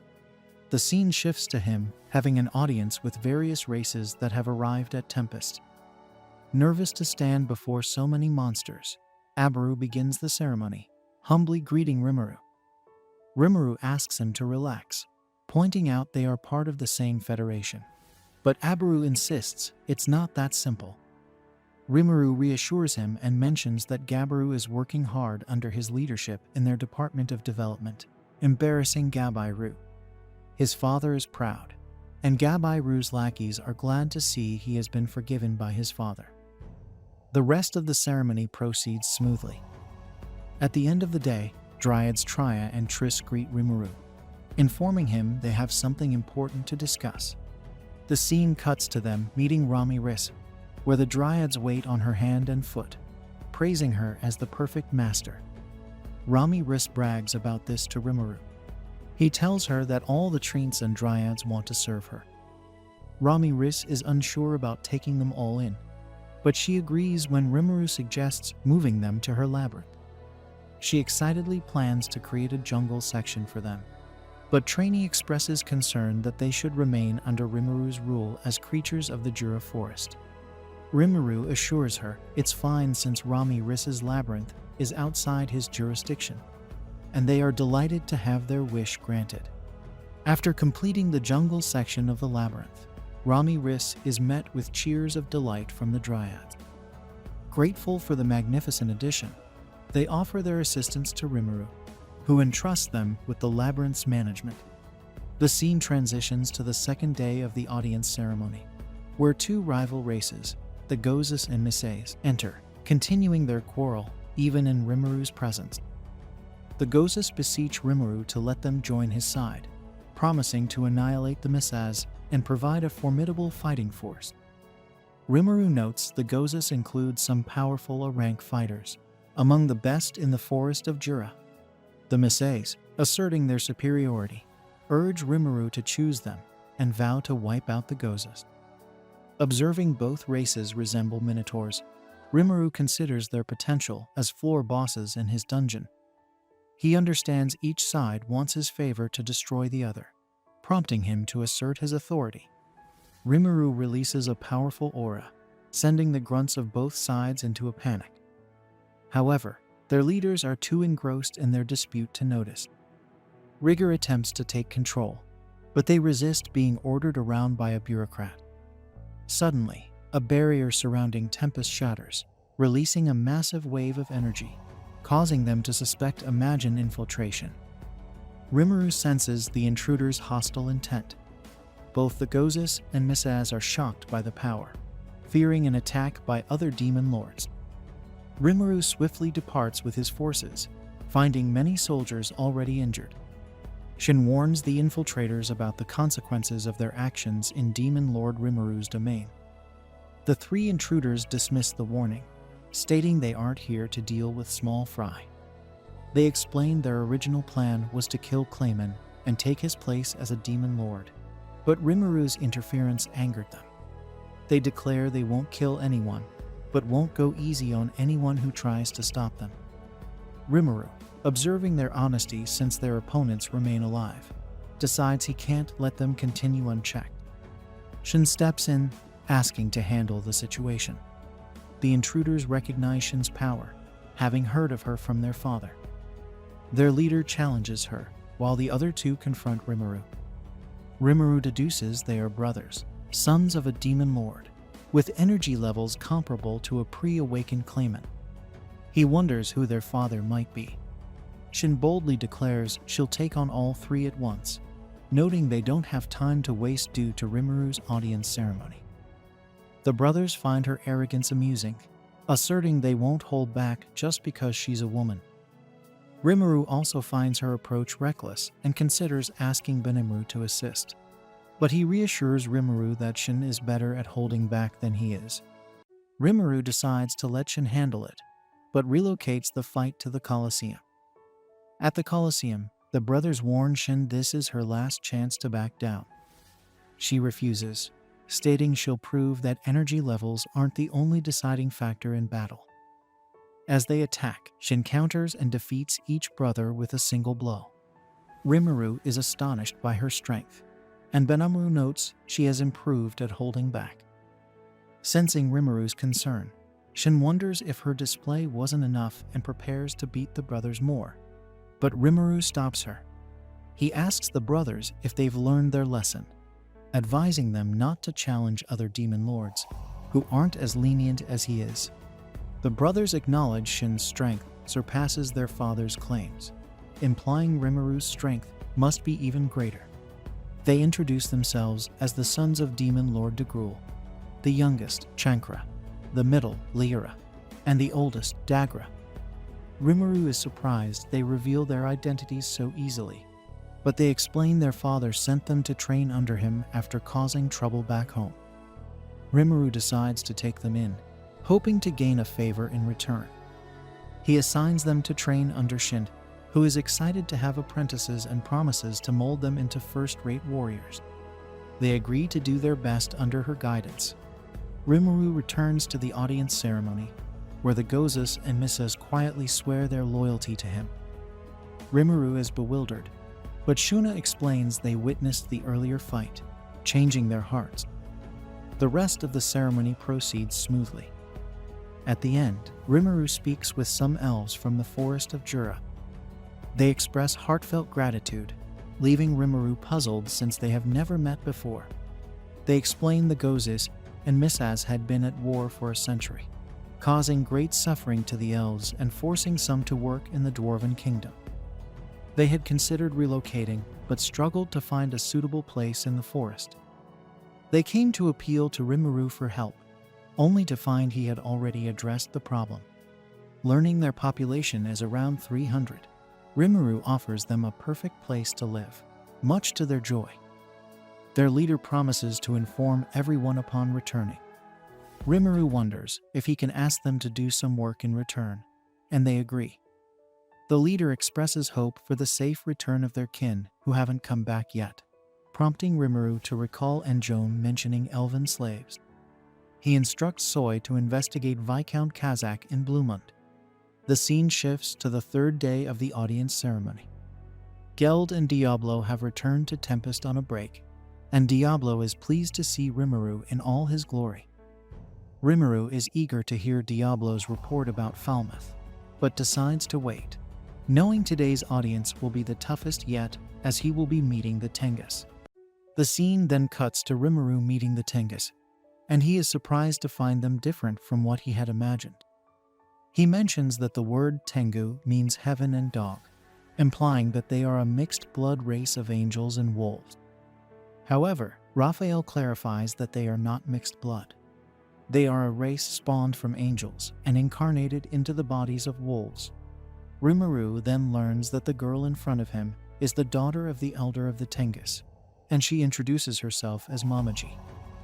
The story then flashes back 1 month, explaining that after settling their differences with Hinata, Rimuru sent Benimaru and some others to the Kusha Mountains as envoys to seek permission for constructing a highway to Thelion. Upon arriving at the gates of the Tengu village, they encountered a barrier. The guard at the gate stopped them, asking their purpose. Benimaru informed him that they came from Tempest on behalf of the Demon Lord. The guard then allowed only Albis and Benimaru to pass further into the hidden village, which had remained undiscovered due to being in another dimension. They soon met Mamaji, and Benimaru realized that her strength was on par with, or even greater than, Carrion's. Mamaji asked if they intended to claim the land for themselves, but Benimaru clarified that they had no such intentions. He explained that they simply sought permission to pass through the Kusha Mountains and dig a tunnel. Mamaji agreed to let them pass the mountain, but did not understand what a tunnel was. Benimaru explained that they intended to dig a hole through the mountain to create a passage. Mamaji found it hard to believe that such a thing was possible. Benimaru assured her it was their plan, but they had a different route in mind and were asking for future contingencies. The other Tengus debated if it would be acceptable to dig through their sacred mountain, and Mamaji was also reluctant. She stated that she didn't mind a slime becoming a demon lord, but she didn't want them interfering with the Tengus. She mentioned that she had planned to ignore his smelly snake friend, but she couldn't tolerate anyone mocking their beautiful mountains and home. Albis was also displeased with the name calling, and both were ready to fight. Albis attempted to petrify Mamaji, but it didn't work, revealing that status ailments didn't affect her. Mamaji then attacked Albis, pushing her out of the house. Observing Albis's weak fighting techniques, Mamaji thought the 3 Biscuiteers were all talk. Albis warned her not to provoke further, or she would stop holding back. Neither was willing to back down, and Benimaru, casually sipping tea, thought this had become problematic. As they were about to clash again, Benimaru stopped Mamaji, apologizing, and saying he couldn't let her kill his subordinate. Albis was surprised, wondering if Benimaru thought she would lose. Benimaru admitted she would have been sliced in half by Mamaji's attack. Mamaji didn't believe it since she had been holding back, but Benimaru pointed out that she failed to control her aura properly. They both calmed down, and the village elder, Keed, arrived. Benimaru told her she didn't need to force herself to come out, but she didn't mind. She praised Benimaru's swordplay recognizing it as Hai's style. Benimaru was amazed she knew about it, realizing she had taught this style to her daughter. Keed explained she had studied Hai's style from her master Araki Byakuya and elaborated that she had stayed in an ogre village around 300 years ago to sharpen her sword skills. She trained with her master's grandchild, a genius in swordplay, and admitted she loved him. Sadly, she couldn't grant him a name, and her master, being human, couldn't either. Eventually, Araki grew old and died, and his grandchild became known as the Sword Ogre, a savant. Benimaru realized she was talking about Hikuro. Keed was glad to hear he finally had a name and was still alive. Benimaru was confused, wondering if Hikuro knew about this. Keed then proposed that Benimaru marry her daughter, promising to accept all his demands and even swear allegiance to Rimuru if he agreed. Momoji was uncertain since she didn't know Benimaru well. She liked his strength, but didn't want her mother to force him. She insisted on winning his love herself and left the room in embarrassment. The others discussed the matter further, and by evening, Benimaru and the others prepared to leave. Benimaru apologized for not being able to give an immediate answer and promised to think about it. Keed mentioned he could take his time and expressed her only wish was to form a favorable relationship with Demon Lord Rimuru. She revealed she didn't have much time left, and Benimaru and Albiz left. On the way out, Albiz remarked she didn't expect Keed to be ill, but Benimaru thought it wasn't an illness. He explained that she used most of her power to bring Momoji into the world and gave her a name, which depleted her magicules. Keed thought about her husband, Hikuro, hoping the young man he sent would be a reliable support for their inexperienced daughter. She had expected him to die before her, but was glad to know he was still alive, hoping he would remember their past when he saw their daughter. Returning to the present, Rimuru introduces himself to Momoji and asks if she has any problems. She assures him she doesn't and agrees to accept him as the ruler of the forest. However, she insists he not interfere with their affairs. Shin is irritated but manages to hold herself back. Rimuru is pleased to see her exercising some self-control and notices that even Momoji is feeling nervous. He agrees to her request and inquires if she recognizes the rights of the high orcs that have already settled in the mountains. Momoji has no issue with this since they do not intend to claim the blessing of the mountains and only wish to be left alone. Curious about her caution, Rimuru assures her they have no intention of starting a conflict. Momoji remains skeptical, and he asks what makes her suspect they intend to take her land. Momoji reveals it is their association with Frey that raises her concerns. Rimuru calls for a timeout to discuss this with his ministers. Through the discussion, Rimuru learns that the Frey and the Tengus may have had conflicts in the past as neighbors, with Frey possibly attempting an invasion. Rimuru cannot fathom why, but Geld explains that Frey likes high places, which might be why she covets the mountains. Rimuru doubts she would go to such lengths for a trivial reason. Momoji interrupts, explaining that Demon Lord Frey was after the sorceress dynasty of Thelion, seeking to make them her subordinates. Rimuru asks why Frey would want Thelion, and Momoji explains it is because Thelion is a high-rise city and Frey, being the Sky Queen, desires it. Rimuru is surprised that Geld was correct. Piecing things together, Rimuru explains that Thelion, the Tengus, and Frey were in a three-way standoff, while he waged war with Clayman. After the dust settled, Frey and Carrion allied with Milim, leaving the Tengus wary of confronting such a superpower.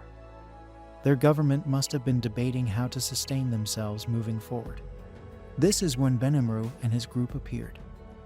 Rimuru realizes it was a mistake to send Albiz with Benimaru, as Momoji might have seen this as an attempt to pressure her. He then asks Geld about Frey's current state and learns she is content with the plans for the new capital. Rimuru hopes this will clear up Momoji's misunderstanding. Momoji is shocked to realize she had been overthinking, leading to a happy resolution. The Tengus deliver a letter from Keed to Rimuru, and Shuna reads it. Upon hearing the contents, Rimuru is unsure if the letter is for him. Momoji discovers there are 2 letters inside, one for Hikuro and one for Rimuru. She is exasperated by her mother's carelessness, thinking this is typical of her. Hikuro then arrives, informing Rimuru that he has just returned from Falmouth. He reads the letter from Keed and learns that she wants him to train Momoji as her father and a swordsman. Surprised she still cares for him, Hikuro is delighted to see his daughter. Seeing her father for the first time, Momoji is moved to tears and hugs him. Hikuro warns her that his training will not be easy. She understands, and he hopes she can overcome it and win Benimaru's heart. Benimaru has yet to decide if he will marry her, citing his responsibilities. Hikuro questions if Benimaru finds his daughter lacking, but Benimaru clarifies that is not the case. He wonders why Hikuro is acting like her father when he did not know she existed until now. Hikuro explains that now he knows he has a responsibility toward her. Shuna realizes this is why Albi's left a message with her, indicating she plans to defeat Momoji in battle to earn the right to be Benimaru's wife. Even if she fails, she is content to be his concubine. This is too much for Benimaru, causing his soul to leave his body in exasperation.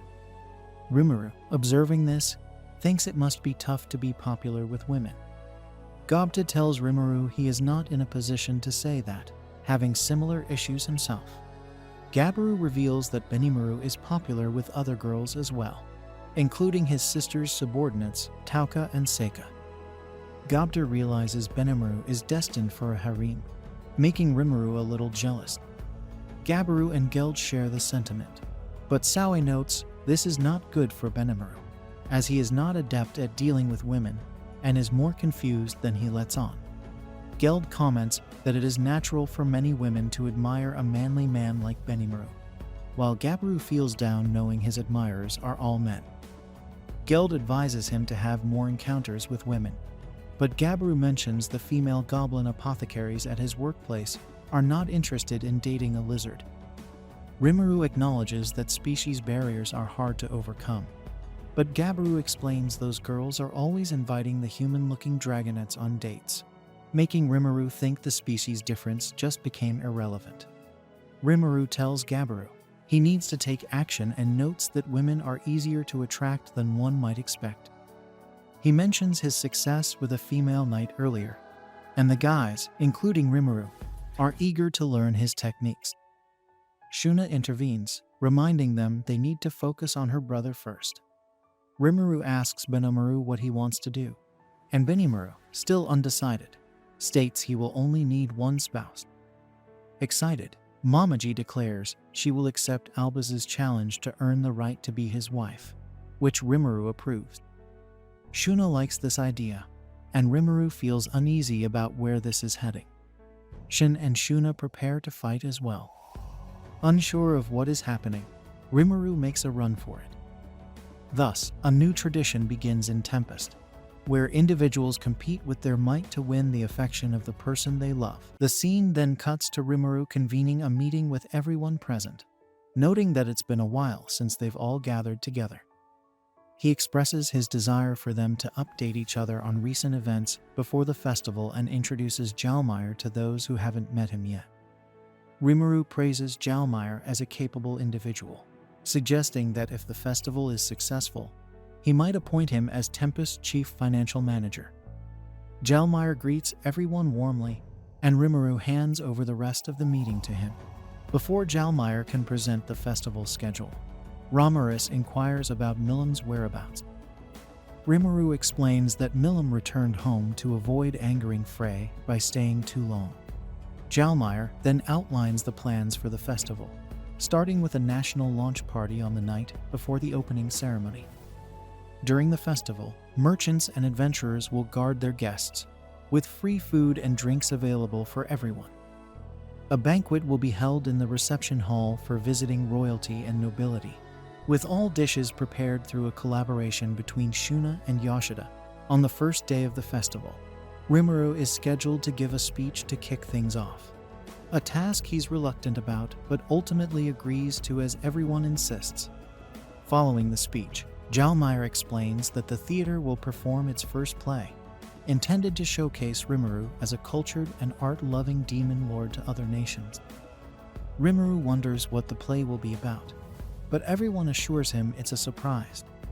Jalmire continues, mentioning a technological exhibition featuring panels like Gabaru and Vesta's history of healing potions, and a weapon display by Kirbai and Garm. Moving on to the second day, Jalmire describes the main battles of the tournament taking place in the morning at the Colosseum, followed by free time in the afternoon for guests to explore the city, enjoy stalls, or relax in the luxurious hot springs. Rimuru asks about his role during these events, and Jalmire informs him that he will be in the VIP box at the arena, available to meet with select guests. Rimuru is pleased he'll get to enjoy the tournament. Jalmire then mentions that on the third day, they will open the dungeon. Geld commends Rimuru and the team for their work on the Colosseum, and Rimuru credits Gobta for the success. He then asks if there are any other issues. Ramiris raises her hand, and Veldora explains that the forest they installed on the 95th level has spread up to the 71st floor, preventing boss-level monsters from spawning due to the forest absorbing all the magicules. To address this, Ramiris suggests creating a new elemental colossus and asks Rimuru to gather the materials. Veldora requests that Rimuru hire monsters worthy of serving as bosses and someone to clean the forest.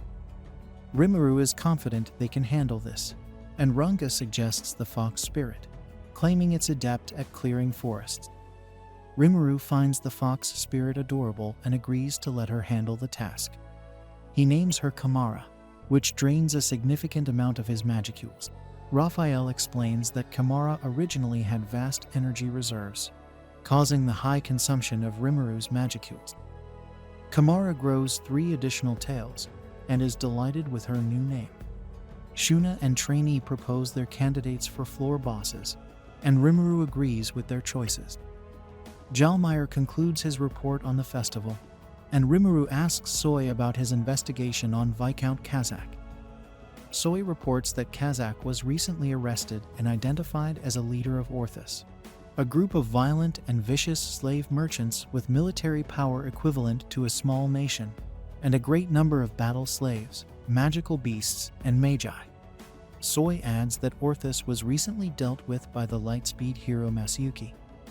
The scene then shifts to Masayuki, planning to head to Tempest by carriage. His party members believe that even a demon lord like Rimuru is no match for their leader. Masayuki reflects on how he arrived in this world. While walking on the road one day, he was suddenly transported to another world. A girl approached him, asking for help against a brute. Despite his fear, Masayuki tried to protect her. The system recognized his heroic behavior and granted him the unique skill, Chosen One. This skill allowed him to understand the language of the new world, and the brute felt an overwhelming presence from Masayuki due to another skill, Heroic Presence, which intimidated low-ranked opponents. The thug attacked, but Masayuki instinctively dodged and countered with a critical headbutt, thanks to his skill Heroic Compensation, which ensures his attacks always land as critical hits due to his immense luck. The thug reformed after his defeat and introduced himself as Jinrai, asking to become Masayuki's follower. The townspeople, impressed by Masayuki's actions, applauded him. Jinrai and Masayuki formed a party and later encountered another Otherworlder who doubted Masayuki's reputation. After completing a quest together, the Otherworlder, Bernie the Wizard, was so impressed that he joined Masayuki's party. They continued their journey and met Jiwa the Elementalist in the kingdom of Ingratia's Colosseum. After witnessing Masayuki's heroism, Jiwa also joined the party. The system revealed that his skill, Heroic Charm, inspires those who see his heroic deeds to follow him. This is how Masayuki's party grew, leading to their current mission to visit Tempest and meet Rimuru. Masayuki recalls how Yuki once remarked on the rarity of his Chosen One skill. Yuki was amazed by Masayuki's rapid rise to fame, becoming a renowned hero within just a year. He commended Masayuki's achievements, attributing them to the Chosen One's skill. Yuki noted that the skill conveniently made people perceive Masayuki's actions as those of a hero. Yuki then assigned Masayuki and his party a crucial task, explaining the existence of the criminal organization Orthos, notorious for trading slaves, drugs, and dangerous monsters. Their main hub was in the kingdom of Balkia. Bernie was astonished that Yuki had obtained such intel. Yuki explained they rescued a runaway slave who provided the information. They dispatched a team to investigate, rating the mission as B-class. Bernie remarked that such a mission involving a nation required careful handling, beyond the scope of average adventurers. Hence, Yuki wanted Masayuki's team to draw attention while investigators probed deeper. Yuki admitted he would have declined the mission, but couldn't refuse his sponsors. Jinrai and Bernie encouraged Masayuki to accept, and Jiwa supported any decision Masayuki made. Feeling indebted to Yuki for his support since his arrival in this world, Masayuki agreed. Upon arriving in Balkia, Masayuki's Chosen One skill continued to manipulate circumstances. He met the king, who instructed Count Breber and Marquis Gozalt to ensure the hero's well-being. At a banquet, Masayuki's absence after a trip to the restroom worried his party. Lost, he stumbled upon Breber and Gozalt making a slave trade deal. Trying to explain his presence, they misinterpreted it as a heroic intervention. Gozalt stabbed Breber, blaming Masayuki and summoning guards to eliminate him. However, Masayuki's party swiftly dealt with the guards, understanding the true scenario. Jiwa revealed she had healed the supposedly dead Breber, who could now testify against Gozalt. Faced with Jinrai's ultimatum to testify or face death again, Breber chose to testify. The king arrived, and Masayuki's skill ensured the situation resolved in his favor. Gozalt's involvement with Orthos and their base in Balkia was uncovered, enraging the king, who sought Masayuki's help to dismantle Orthos. The operation was successful, eliminating the slave merchants, further cementing Masayuki's heroic reputation. However, the aftermath felt different to Masayuki. The king requested his help to return elven slaves to Jura Forest, fearing retaliation from Demon Lord Rimuru if humans were seen as mistreating elves. Masayuki agreed, thinking it a straightforward task. Yet, rumors spread, exaggerating his mission to Tempest as a quest to slay Rimuru, viewed as a last hope after Hinata's failure. Returning to the present, Masayuki heads to Tempest, intent on a peaceful mission, not a confrontation. Despite knowing Hinata's encounter with Rimuru ended in a draw, his party is eager for a potential battle. Bernie advises caution, noting Rimuru's strength, while Jiwa is confident Masayuki can handle a demon lord if necessary. Masayuki hopes Rimuru's reputed kindness towards humans will prevail. Upon learning of Masayuki's arrival, Rimuru is uncertain how to respond. His subjects are eager to confront Masayuki, but Injalmair advises against conflict with a hero so close to the festival. Rimuru agrees, deciding to speak with Masayuki first, recognizing his role in freeing the elven slaves. He instructs his subjects not to interfere, hoping for a peaceful resolution with the festival just days away. The scene shifts to a flood of visitors entering Tempest, all eagerly lining up for an audience with Rimuru. At the moment, Rimuru is meeting with the king of Bluemund and his wife. Rimuru notes that the king resembles a character straight out of a children's picture book. He thanks the king for his support regarding Falmouth, but the king dismisses the need for gratitude, stating he was merely honoring their treaty. He adds that he entrusted his nation's fate to Rimuru, not just out of goodwill, but also for mutual benefit, so no thanks are necessary. Rimuru expresses appreciation for the king's trust, and the king inquires if their treaty is still in effect. Rimuru reassures him by shaking hands, affirming it is. The king then mentions hearing from Fuse about a major project Rimuru is working on. Rimuru acknowledges this, explaining that the project involves more than just their two nations, and he plans to elaborate once all representatives from the various nations have gathered. The king, intrigued, asks for a hint. Rimuru reveals his vision of making Bluemund a central distribution hub in the future.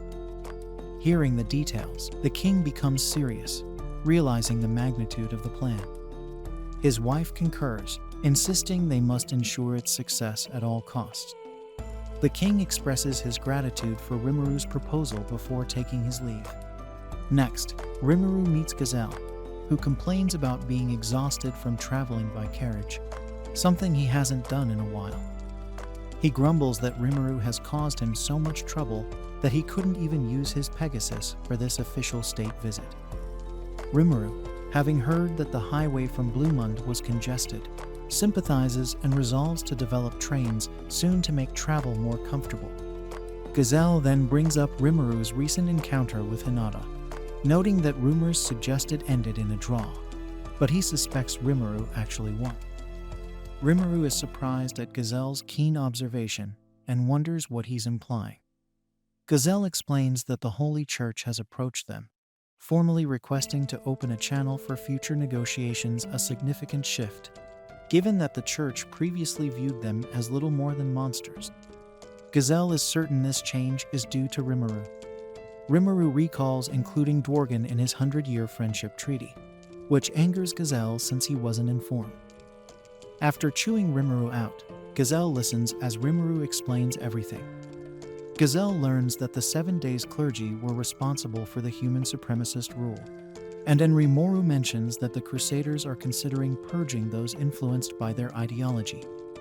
Gazelle realizes Hinata will likely take control of the church now that the clergy are gone, making it unwise to reject this opportunity, deciding to enjoy the festival for now. Gazelle notes that Hinata will be attending as well, and plans to set up a meeting afterward. He informs his companions of the plan and departs. Rimuru then encounters Yam, who proudly announces he has finally become a king. Rimuru expresses hope for their continued partnership and informs Yam that the kingdom of Falmouth is no more. It has been replaced by a new nation named Fominus, with Yam as its king. Yam has taken the name Yam Fominus. Mirin introduces herself as Enger Fominus, Yam's wife, and the Queen of Fominus. Rimuru thinks she looks the part of a queen, and Yam proudly boasts about her. Mirin explains that her experience comes from Clayman, who was very particular about manners. Rimuru relates, mentioning how exhausting it was to greet all the tribes in the forest of Jura recently. Yam commiserates, noting that many nobles are now requesting audiences with him. Rimuru then learns that Grucius has become the head of the Knight Corps. Grucius confirms this, but insists he still considers himself a member of Carrion's forces, joking that he now has to babysit this moron, as the two bicker playfully. Edgar, the king's attendant, steps in to calm them down, prompting Yam to tease him for being too serious. Edgar, revealed to be Edmars's son, is simply trying to be a good attendant. Rimuru encourages him to keep up the good work, and Edgar is pleased. Rimuru then presents Yam with a gift, which Diablo hands over. Edgar is shocked to see Rimuru forgiving the remaining reparations, but Rimuru explains that with Yam now being a king, reparations are no longer needed. He mentions they've already received 500 stellas, and Edgar realizes that Rimuru is framing Yam as a king capable of haggling reparations from a demon lord, making him sound more impressive. Yam, though confused, trusts Rimuru's judgment and departs with his companions. With some free time, Rimuru heads to Ingratia and meets Yuki, who mentions he's heard about Rimuru's recent ordeals. Rimuru downplays it, listing the crazy events since their last meeting. Yuki is relieved that none of it was enough to bring Rimuru down, and Rimuru adds that at least he made up with Hinata, so things ended well. Yuki reveals that he has met with Hinata several times to exchange information and told her about Rimuru's character. However, Hinata is very suspicious of people and only trusts what she sees firsthand. Rimuru then invites Yuki to the festival, saying he won't pressure him if he's busy. Yuki, however, has already packed and mentions that he finished his work early to make time for the event. He adds that he has reliable staff to manage things in his absence and introduces Rimuru to Kogali, the vice master of the Free Guild. Rimuru doesn't recall seeing her before, and Kogali explains that she recently returned from exploring ancient ruins. Kogali elaborates that exploring ruins is her passion, and she had just completed mapping Soma, one of the largest ancient ruins in the West. Yuki reveals that a portion of sales from excavated items goes to Kogali, surprising Rimuru, who didn't know ruins could be profitable. Kogali clarifies that it's just a hobby, but she's managed to cover her expenses by auctioning off the artifacts. Rimuru then asks about the ownership rights of ruins, wondering if the nation in which the ruins are located holds the claim. Yuki admits that it's a complex issue, explaining that the Soma ruins are currently managed by the Free Guild due to their tricky location. The ruins lie in the Barren Lands, a desert region far west of the Western nations, near Demon Lord Degral's domain, making it difficult for anyone to claim the land. Rimuru realizes they'll need to be cautious with this situation. Noticing Rimuru's concern, Yuki inquires, and Rimuru shares that there's also a ruin at Clayman's headquarters. This revelation surprises Yuki and Kogali. Rimuru explains that Clayman exploited the ruins' findings, but expresses his disinterest in looting ruins for treasures. Instead, he's more curious about the people who once lived there, their culture, and the reasons for their city's fall, wanting to preserve their legacy. Yuki is surprised by Rimuru's romantic perspective, and Kogali finds it intriguing. She expresses her disdain for seeing ruins vandalized and asks if she could visit the ruins in Clayman's domain. Rimuru welcomes the idea, appreciating the help of an expert like her, which makes Kogali happy. Rimuru then heads to see the kids, and Yuki discovers that he plans to bring them to the festival. Yuki agrees it's a great idea since the kids have been working hard and deserve a break. When Rimuru enters the classroom, his students are thrilled to see him, but annoyed that he took so long to visit. Spotting Yuki, they challenge him to a fight to show how much they've improved. Yuki jokes that they wouldn't beat him, even after 100 years of training, and offers to fight them another day. Rimuru then invites the kids to his nation's festival, and they excitedly rush to pack. Tiz, who arrives shortly after, is a bit jealous of Rimuru's closeness with the kids, but Rimuru reassures her that she's the only one he trusts to teach them to grow as people. Touched, Tiz agrees to join them, and they all teleport to Tempest.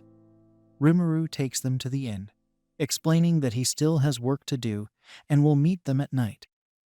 To keep them entertained, he gives them a pendant that acts as a free pass for the festival stalls, with a budget of 100 gold coins.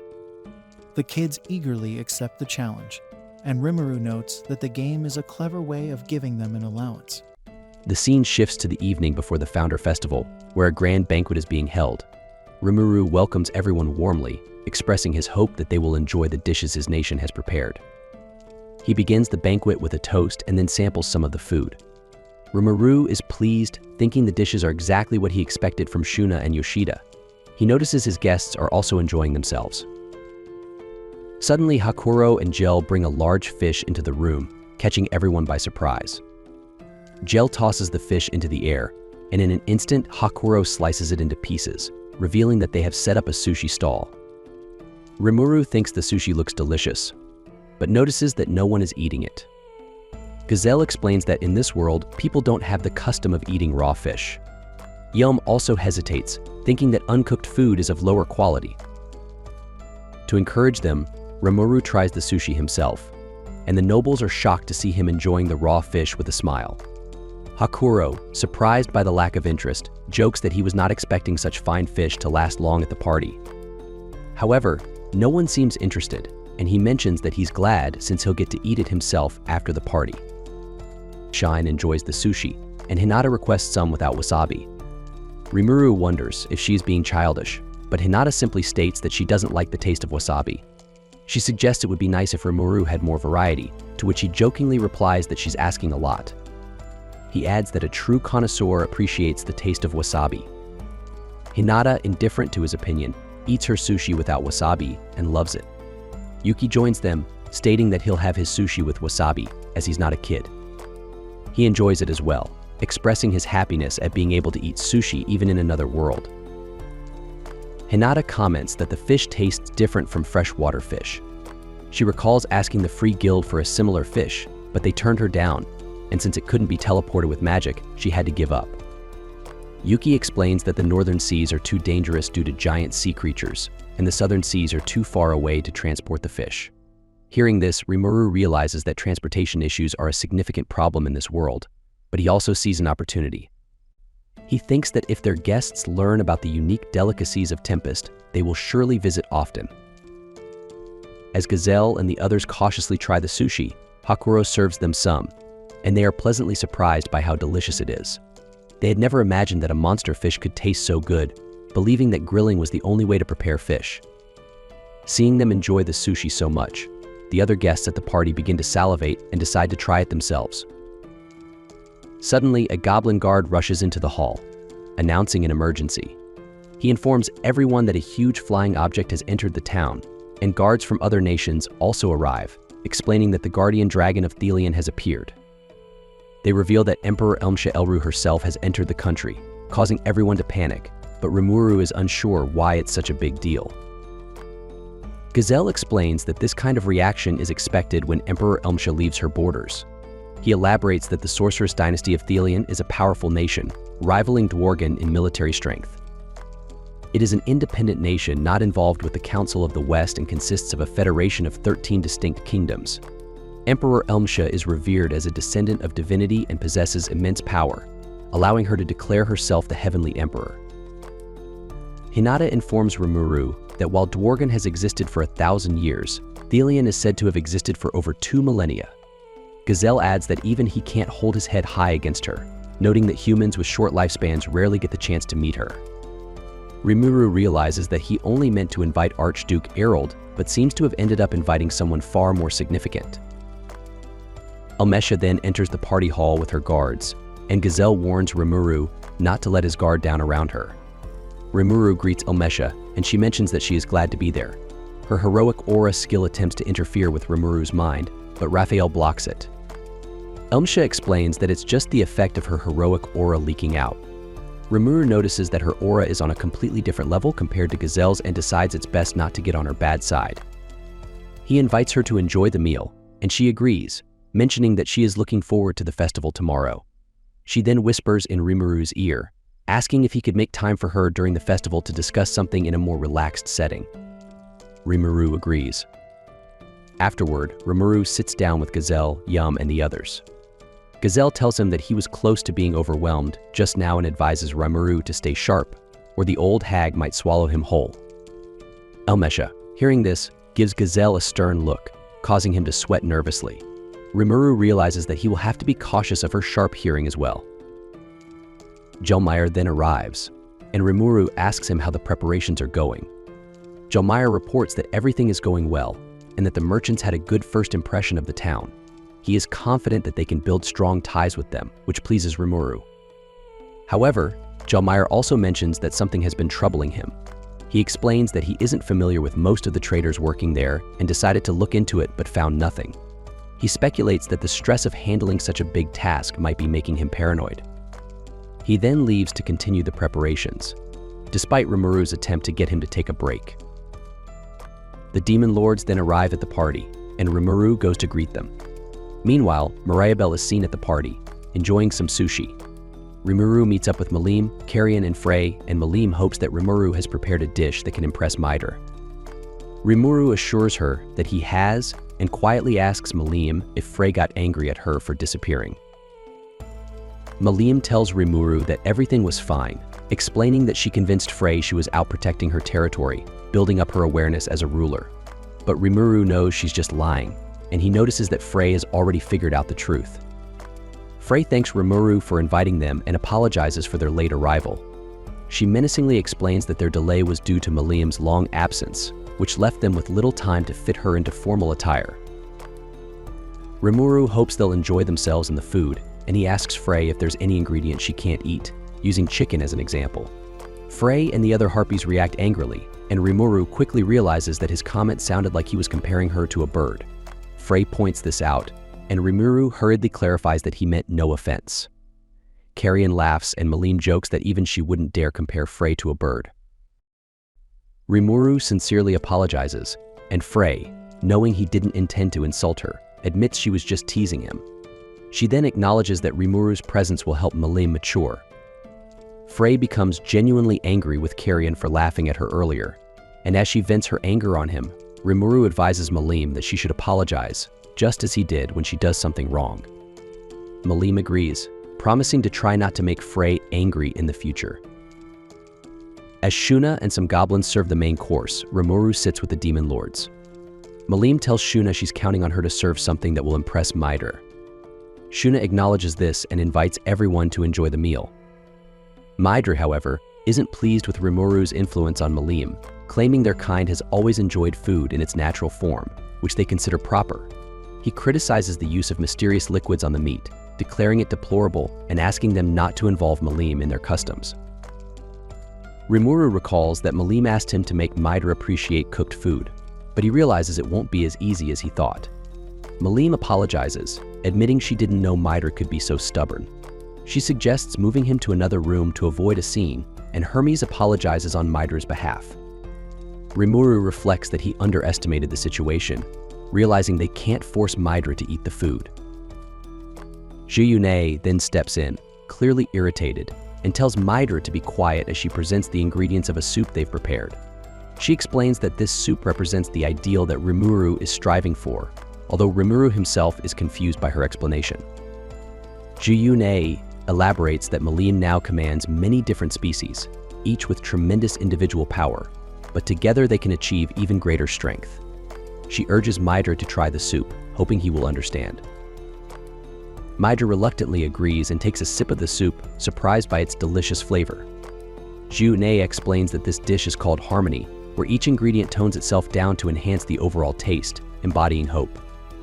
Rimuru, though skeptical of the depth of Jiyune's reasoning, sees that Mitre begins to acknowledge the charm of cooked food. Rimuru thinks it's understandable since raw food can't compare to Shuna's cooking. Shuna then tells him that no cuisine is complete with just one dish, hinting at a deeper meaning. Using the dishes on the table as a metaphor, Shuna explains that just as no cuisine can thrive on a single plate, no nation can survive alone. She emphasizes that the strength of nations, like a meal, comes from broad and deep connections, and this is the world that their lord Rimuru seeks. The guests nod in agreement, recognizing the importance of diplomatic relations. Rimuru, impressed by Shuna's insight, urges everyone to enjoy the dishes while they're hot. Everyone digs into the food, and Mitre reflects that Malim was waiting patiently for him to realize his mistake. Hermes chides Mitre to stop being a party pooper and just eat, which makes Mitre mad, but Malim calms him down, and they all enjoy the meal together. Rimuru comments to Benimaru that his sister is amazing, and Benimaru proudly agrees. The eve of the festival ends without any issues, and the next day, the Founder Festival begins. Rimuru kicks off the festival with a speech, coming off a bit awkward. He thanks everyone for coming and assures them that he has no intention of being hostile towards humans. He expresses his hope to build a nation where everyone can live together in harmony, acknowledging that some may still be wary of him, which he understands. He asks them to give him a chance, knowing that trust isn't built overnight, and urges them not to rush to conclusions. Rimuru hopes the nobles will honestly share their experiences when they return to their countries, pointing out that they've already formed friendly relations with other nations. He emphasizes that while he understands if they don't trust him, they shouldn't be biased against him just because he's a slime and a demon lord. He assures them he has no intention of waging war against those who refuse to join him, but he won't tolerate unequal treatment or attempts to eradicate his people because they are monsters. Concluding his speech, Rimuru transforms into his human form and mentions that his nation is in need of workers. He invites anyone seeking work to consider moving to his nation, guaranteeing their rights to free expression, speech, and the freedom to choose any job. He encourages them to think about his offer and informs them that the festival is just the beginning of many events planned for the future, hoping they will enjoy it to the fullest. The kids are surprised to discover that Rimuru is the king of this nation, and they mention that this was so shocked she fainted. Rimuru realizes this could be a problem and decides someone needs to watch over them. Hinata arrives and the kids ask who she is. Rimuru introduces her, saying she's strong enough to fight him to a draw. Kenya is shocked, thinking she's just an old lady, which makes Hinata angry. Rimuru warns the kids to be careful since she used to be one of Shizu's students. The kids are amazed to learn she's Hinata Sakaguchi, the captain of the Crusaders. Hinata asks Rimuru why he looks worried, so he explains the situation. She offers to babysit the kids. Rimuru hesitates, but the kids love the idea, especially the girls, who admire Hinata. Hinata then suggests the kids check out the stalls and asks Rimuru to take care of Luminous while she's gone. Rimuru is surprised to hear Luminous is coming and worries about it. Later, we see Rimuru and his guests gathered at the theater for a performance where monsters and humans play music together. The audience enjoys the beautiful music, and Rimuru reflects that this harmony is what he's aiming for. As the performance ends, Rimuru is about to clap when he notices Shuna and Sean taking the stage. He's confident in Shuna's skills, but hopes Shin isn't as bad at music as she is at cooking.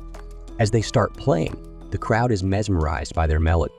Everyone is so captivated that they don't realize when the performance ends.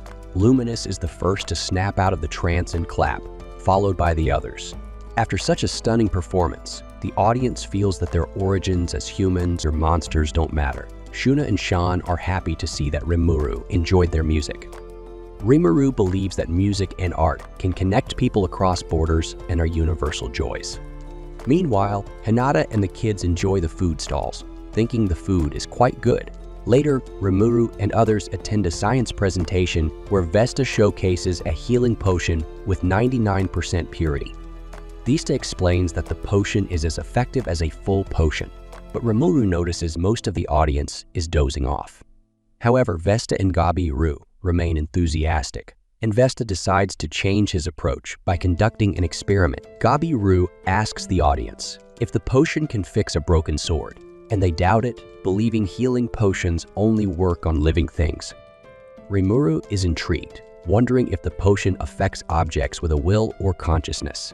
He recalls Kaijin telling him that swords have a will of their own and wonders if this experiment will work. Gabiru shares that he wanted to find out if the potion works on such objects, and that's why they conducted the experiment. Vesta initially dismissed the idea as ridiculous, but admits he was wrong. He pours the potion on the sword, and it starts to mend. Vesta explains that the sword isn't fully restored, but shows signs of repair. The audience is astonished, as this challenges their understanding of healing potions. Vesta clarifies that these effects only occur on weapons and armor that have matured and been. Gazelle asks Gabiru why he wanted to test this. Gabiru explains that he doubted plants in the wild had wills, but found that healing potions worked on them.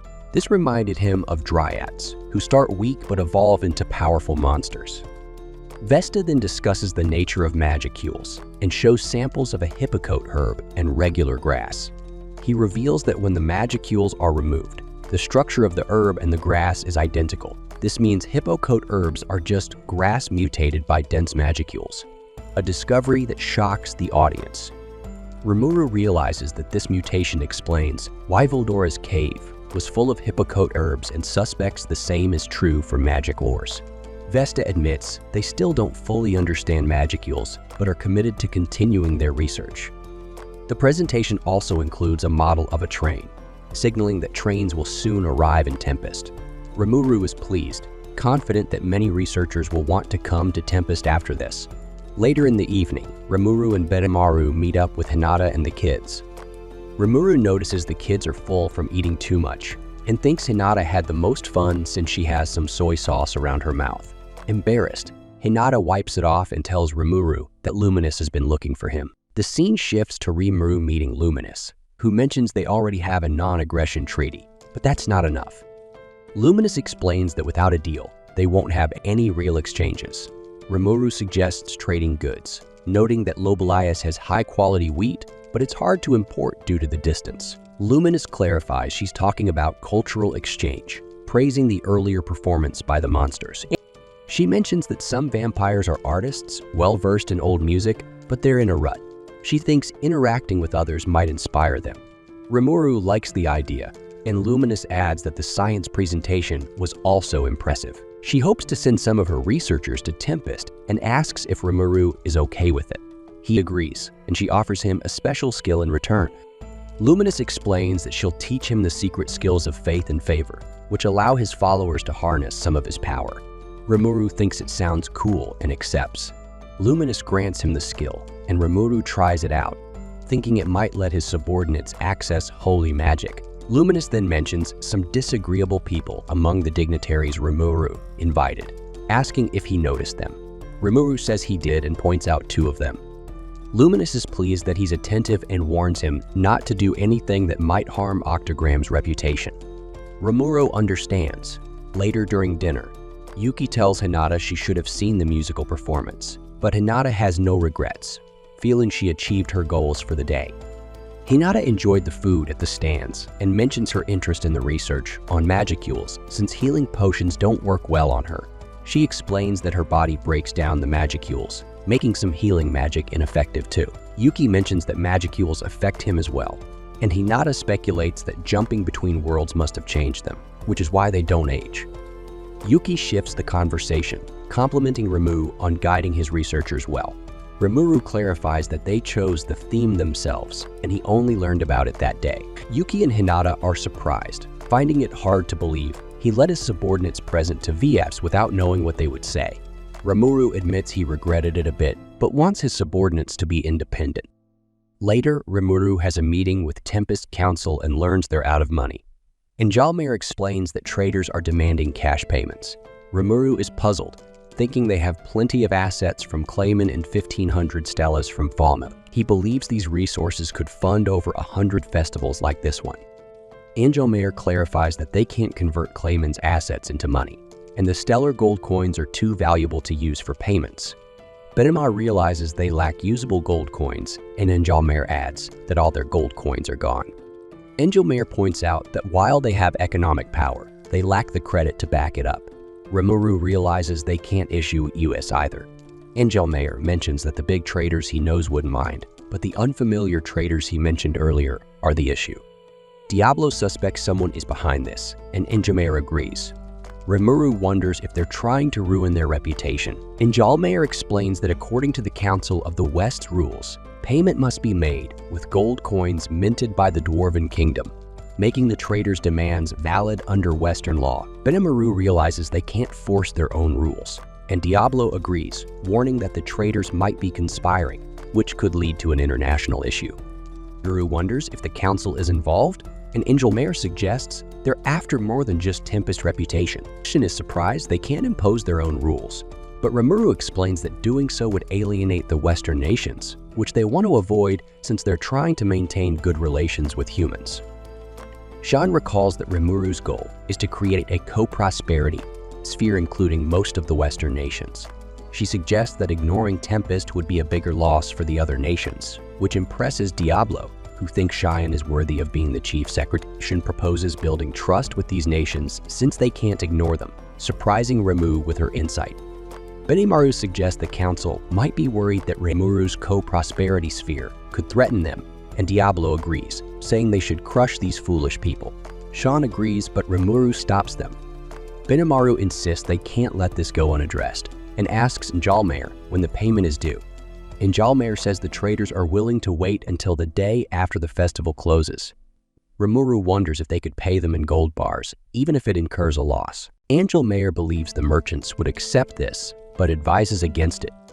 He explains that doing so would make the merchants see Tempest as a nation willing to accept unfair deals, even at a loss. Rimuru decides not to worry too much, asserting that this is their nation, and they'll enforce their rules if necessary. He tells Angelmare to do his best without stressing. Rimuru ends the meeting and invites Angelmare to enjoy the festival. Angelmare hesitates, needing to raise money, but Rimuru advises him not to overwork himself. Angelmare agrees, and as they leave, Shuna hopes they'll celebrate in Maki.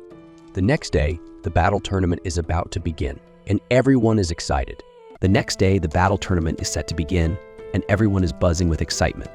Kay announces the title of the Big Four, explaining that it's a prestigious rank awarded to Tempest's strongest executives, chosen to protect Rimuru.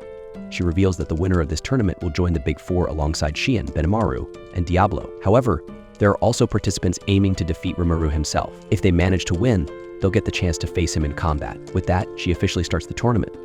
Rimuru reflects on how this whole Big Four concept began. In a previous meeting, he had forbidden Benimaru, Shion, and Diablo from participating in the tournament. They asked him why, and Rimuru admitted that they would likely dominate the competition. To appease them, he created new positions for the three, naming them the Big Four, much to their delight. However, Rimuru was unsure who should fill the fourth spot, so he decided to give it to the tournament winner. He thinks to himself that he came up with the idea on the fly, but it has since become a huge deal. Soka then introduces the competitors who advance through the preliminaries, and the crowd roars with excitement. She starts by introducing the young hero Masayuki, the tournament's most popular participant. As soon as she calls his name, images of Masayuki appear above the arena, surprising everyone.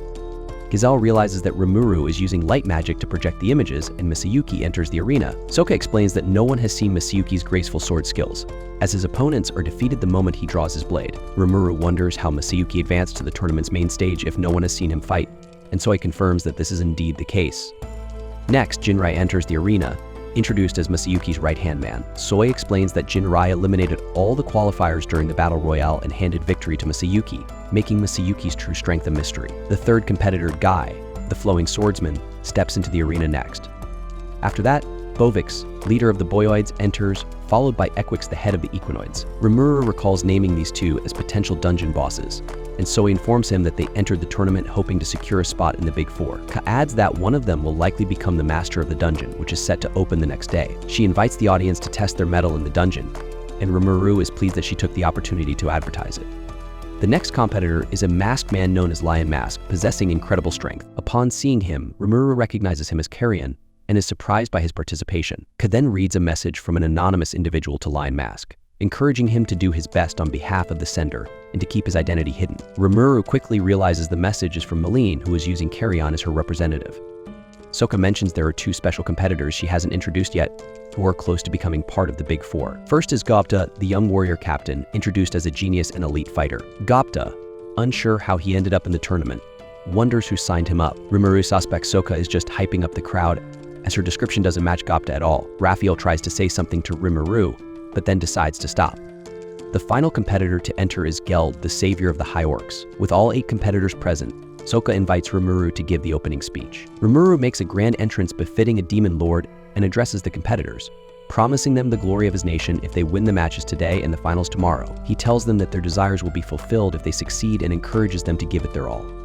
The competitors draw lots to determine their matchups, and Rimuru notices that Masayuki is set to fight his friend Jinrai in the first match. He is surprised to see all the strongest participants facing each other and wonders if Masayuki has somehow manipulated fate. Soka then announces the start of the first match between Equix and Bovix. Bovix remarks that their fates have been intertwined for too long and warns Equix to prepare himself. Equix, confident, declares that he is the most deserving of joining Rimuru's top 4. The battle begins, and though Equix manages to injure Bovix, Bovix heals himself using his ultra speed regeneration, a gift from Rimuru when he granted him a name. Bovix retaliates with a magic attack, but Equix blocks it, boasting that such attacks are useless due to the magical interference skill granted to him by Rimuru.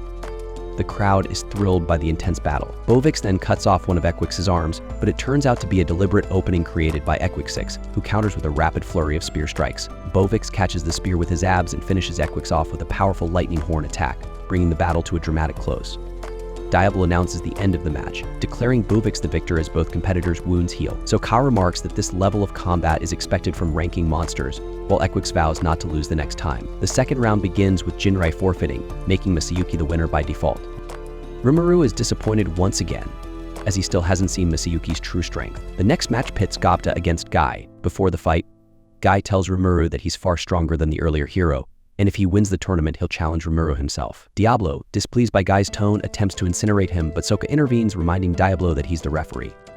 Guy and Gopta begin their match, with Gopta dodging Guy's attacks while fleeing. Though Guy lands a few hits, Gopta's armor absorbs the blows. Rimuru wishes Gopta would fight back instead of running. Soi notes that Gopta is actually observing his opponent's moves, which is why he can dodge for so long. Rimuru encourages Gopta, promising him a new fishing rod if he wins the tournament. This motivates Gopta to use his trump card, summoning his wolf partner. To everyone's surprise, his partner defeats Guy in a single strike. Even Gopta is shocked, realizing he accidentally summoned Ranga. Rimuru deduces that Ranga must have hidden in Gopta's shadow, eager to participate in the tournament. The next match begins with both competitors exchanging powerful blows. Lion Mask attacks Geld, who defends himself well. Lion Mask enjoys the battle, impressed by Geld's resilience. Geld throws a punch, which Lion Mask dodges, and the two exchange rapid strikes. The crowd is thrilled by the intense match, and Tis becomes a fan of Lion Mask. Lion Mask compliments Geld for lasting so long without using his skills and realizes that Geld is holding back to keep the fight fair. Deciding to get serious, Lion Mask unleashes his Lion Cannon Fist, knocking Geld out. Lion Mask is declared the winner, but after Geld regains consciousness, Lion Mask praises him for standing up to his attack and hopes for a rematch. Geld feels the same. With the first round complete, the second round begins with Bovix facing Masayuki. Masayuki grabs the mic and praises Bovix for his earlier win, but notes that Bovix used up much of his strength in the previous fight. Masayuki confidently states that if they were to fight now, he would win, suggesting they meet again in the labyrinth when Bovix is at his strongest. Laughing, Bovix agrees, admitting he's too exhausted after fighting Equix and forfeits the match, promising to await Masayuki in the dungeon. Rimuru is once again disappointed that he won't see Masayuki's true strength, but the crowd cheers Masayuki for his generosity. Rimuru finds it odd how everyone sees Masayuki as a hero, despite him doing little, and wonders if this is due to the natural charisma of a hero. The final match of the day pits Gopta against Lion Mask. The crowd hopes Gopta won't just flee this time and cheers for both fighters. Determined to win the fishing rod, Gopta summons Ranga again, and they charge at Lion Mask. Karayan, hidden under the Lion Mask, separates Gopta and Ranga with his talon attacks. Gopta continues dodging, frustrating the crowd, who want him to fight back. Ranga attacks Carrion but is tossed aside. After dodging Carrion's blasts, Ranga is thrown out of the ring, but Gopta resummons him behind Carrion for a surprise attack. Ranga manages to tear part of Carrion's mask, forcing him to cover his face. Sokka explains that Gopta was targeting Carrion's mask all along. Gopta and Ranga press the attack while Carrion dodges, trying to hide his identity. The crowd sees this as a cowardly tactic, but Gopta asserts that in the real world, the winner is always right, repeating advice from Rimuru. Hinata and the kids are disappointed to hear Rimuru said this. Carrion forfeits the match, and Sokka announces Gopta as the winner. With the day's matches concluded, Sokka announces that the finals will take place tomorrow. Later, everyone enjoys a banquet, and the kids excitedly discuss the day's matches. Alice is thrilled about Masayuki, while Tis is enamored with Lion Mask. Carrion is pleased that the kids think he's cool, but Malene teases him, saying he's not cool at all since he didn't win. Meanwhile, Rimuru talks with Jalmir, and Xian tells him that the crowd remained excited even after the matches. Jalmir adds that the shops were full of customers, and they made a substantial profit. Rimuru is pleased, thinking the day was a success. He is still shocked that Gopta will face Masayuki in the finals and recalls Hinata's observation that Gopta has potential. She even suggested Masayuki might lose tomorrow, though Roru finds that hard to believe. While he acknowledges Gopta's instincts in battle, Rimuru doubts he'll win the match. Once again, Raphael tries to tell Rimuru something but stops. Just then, Gazelle enters the room.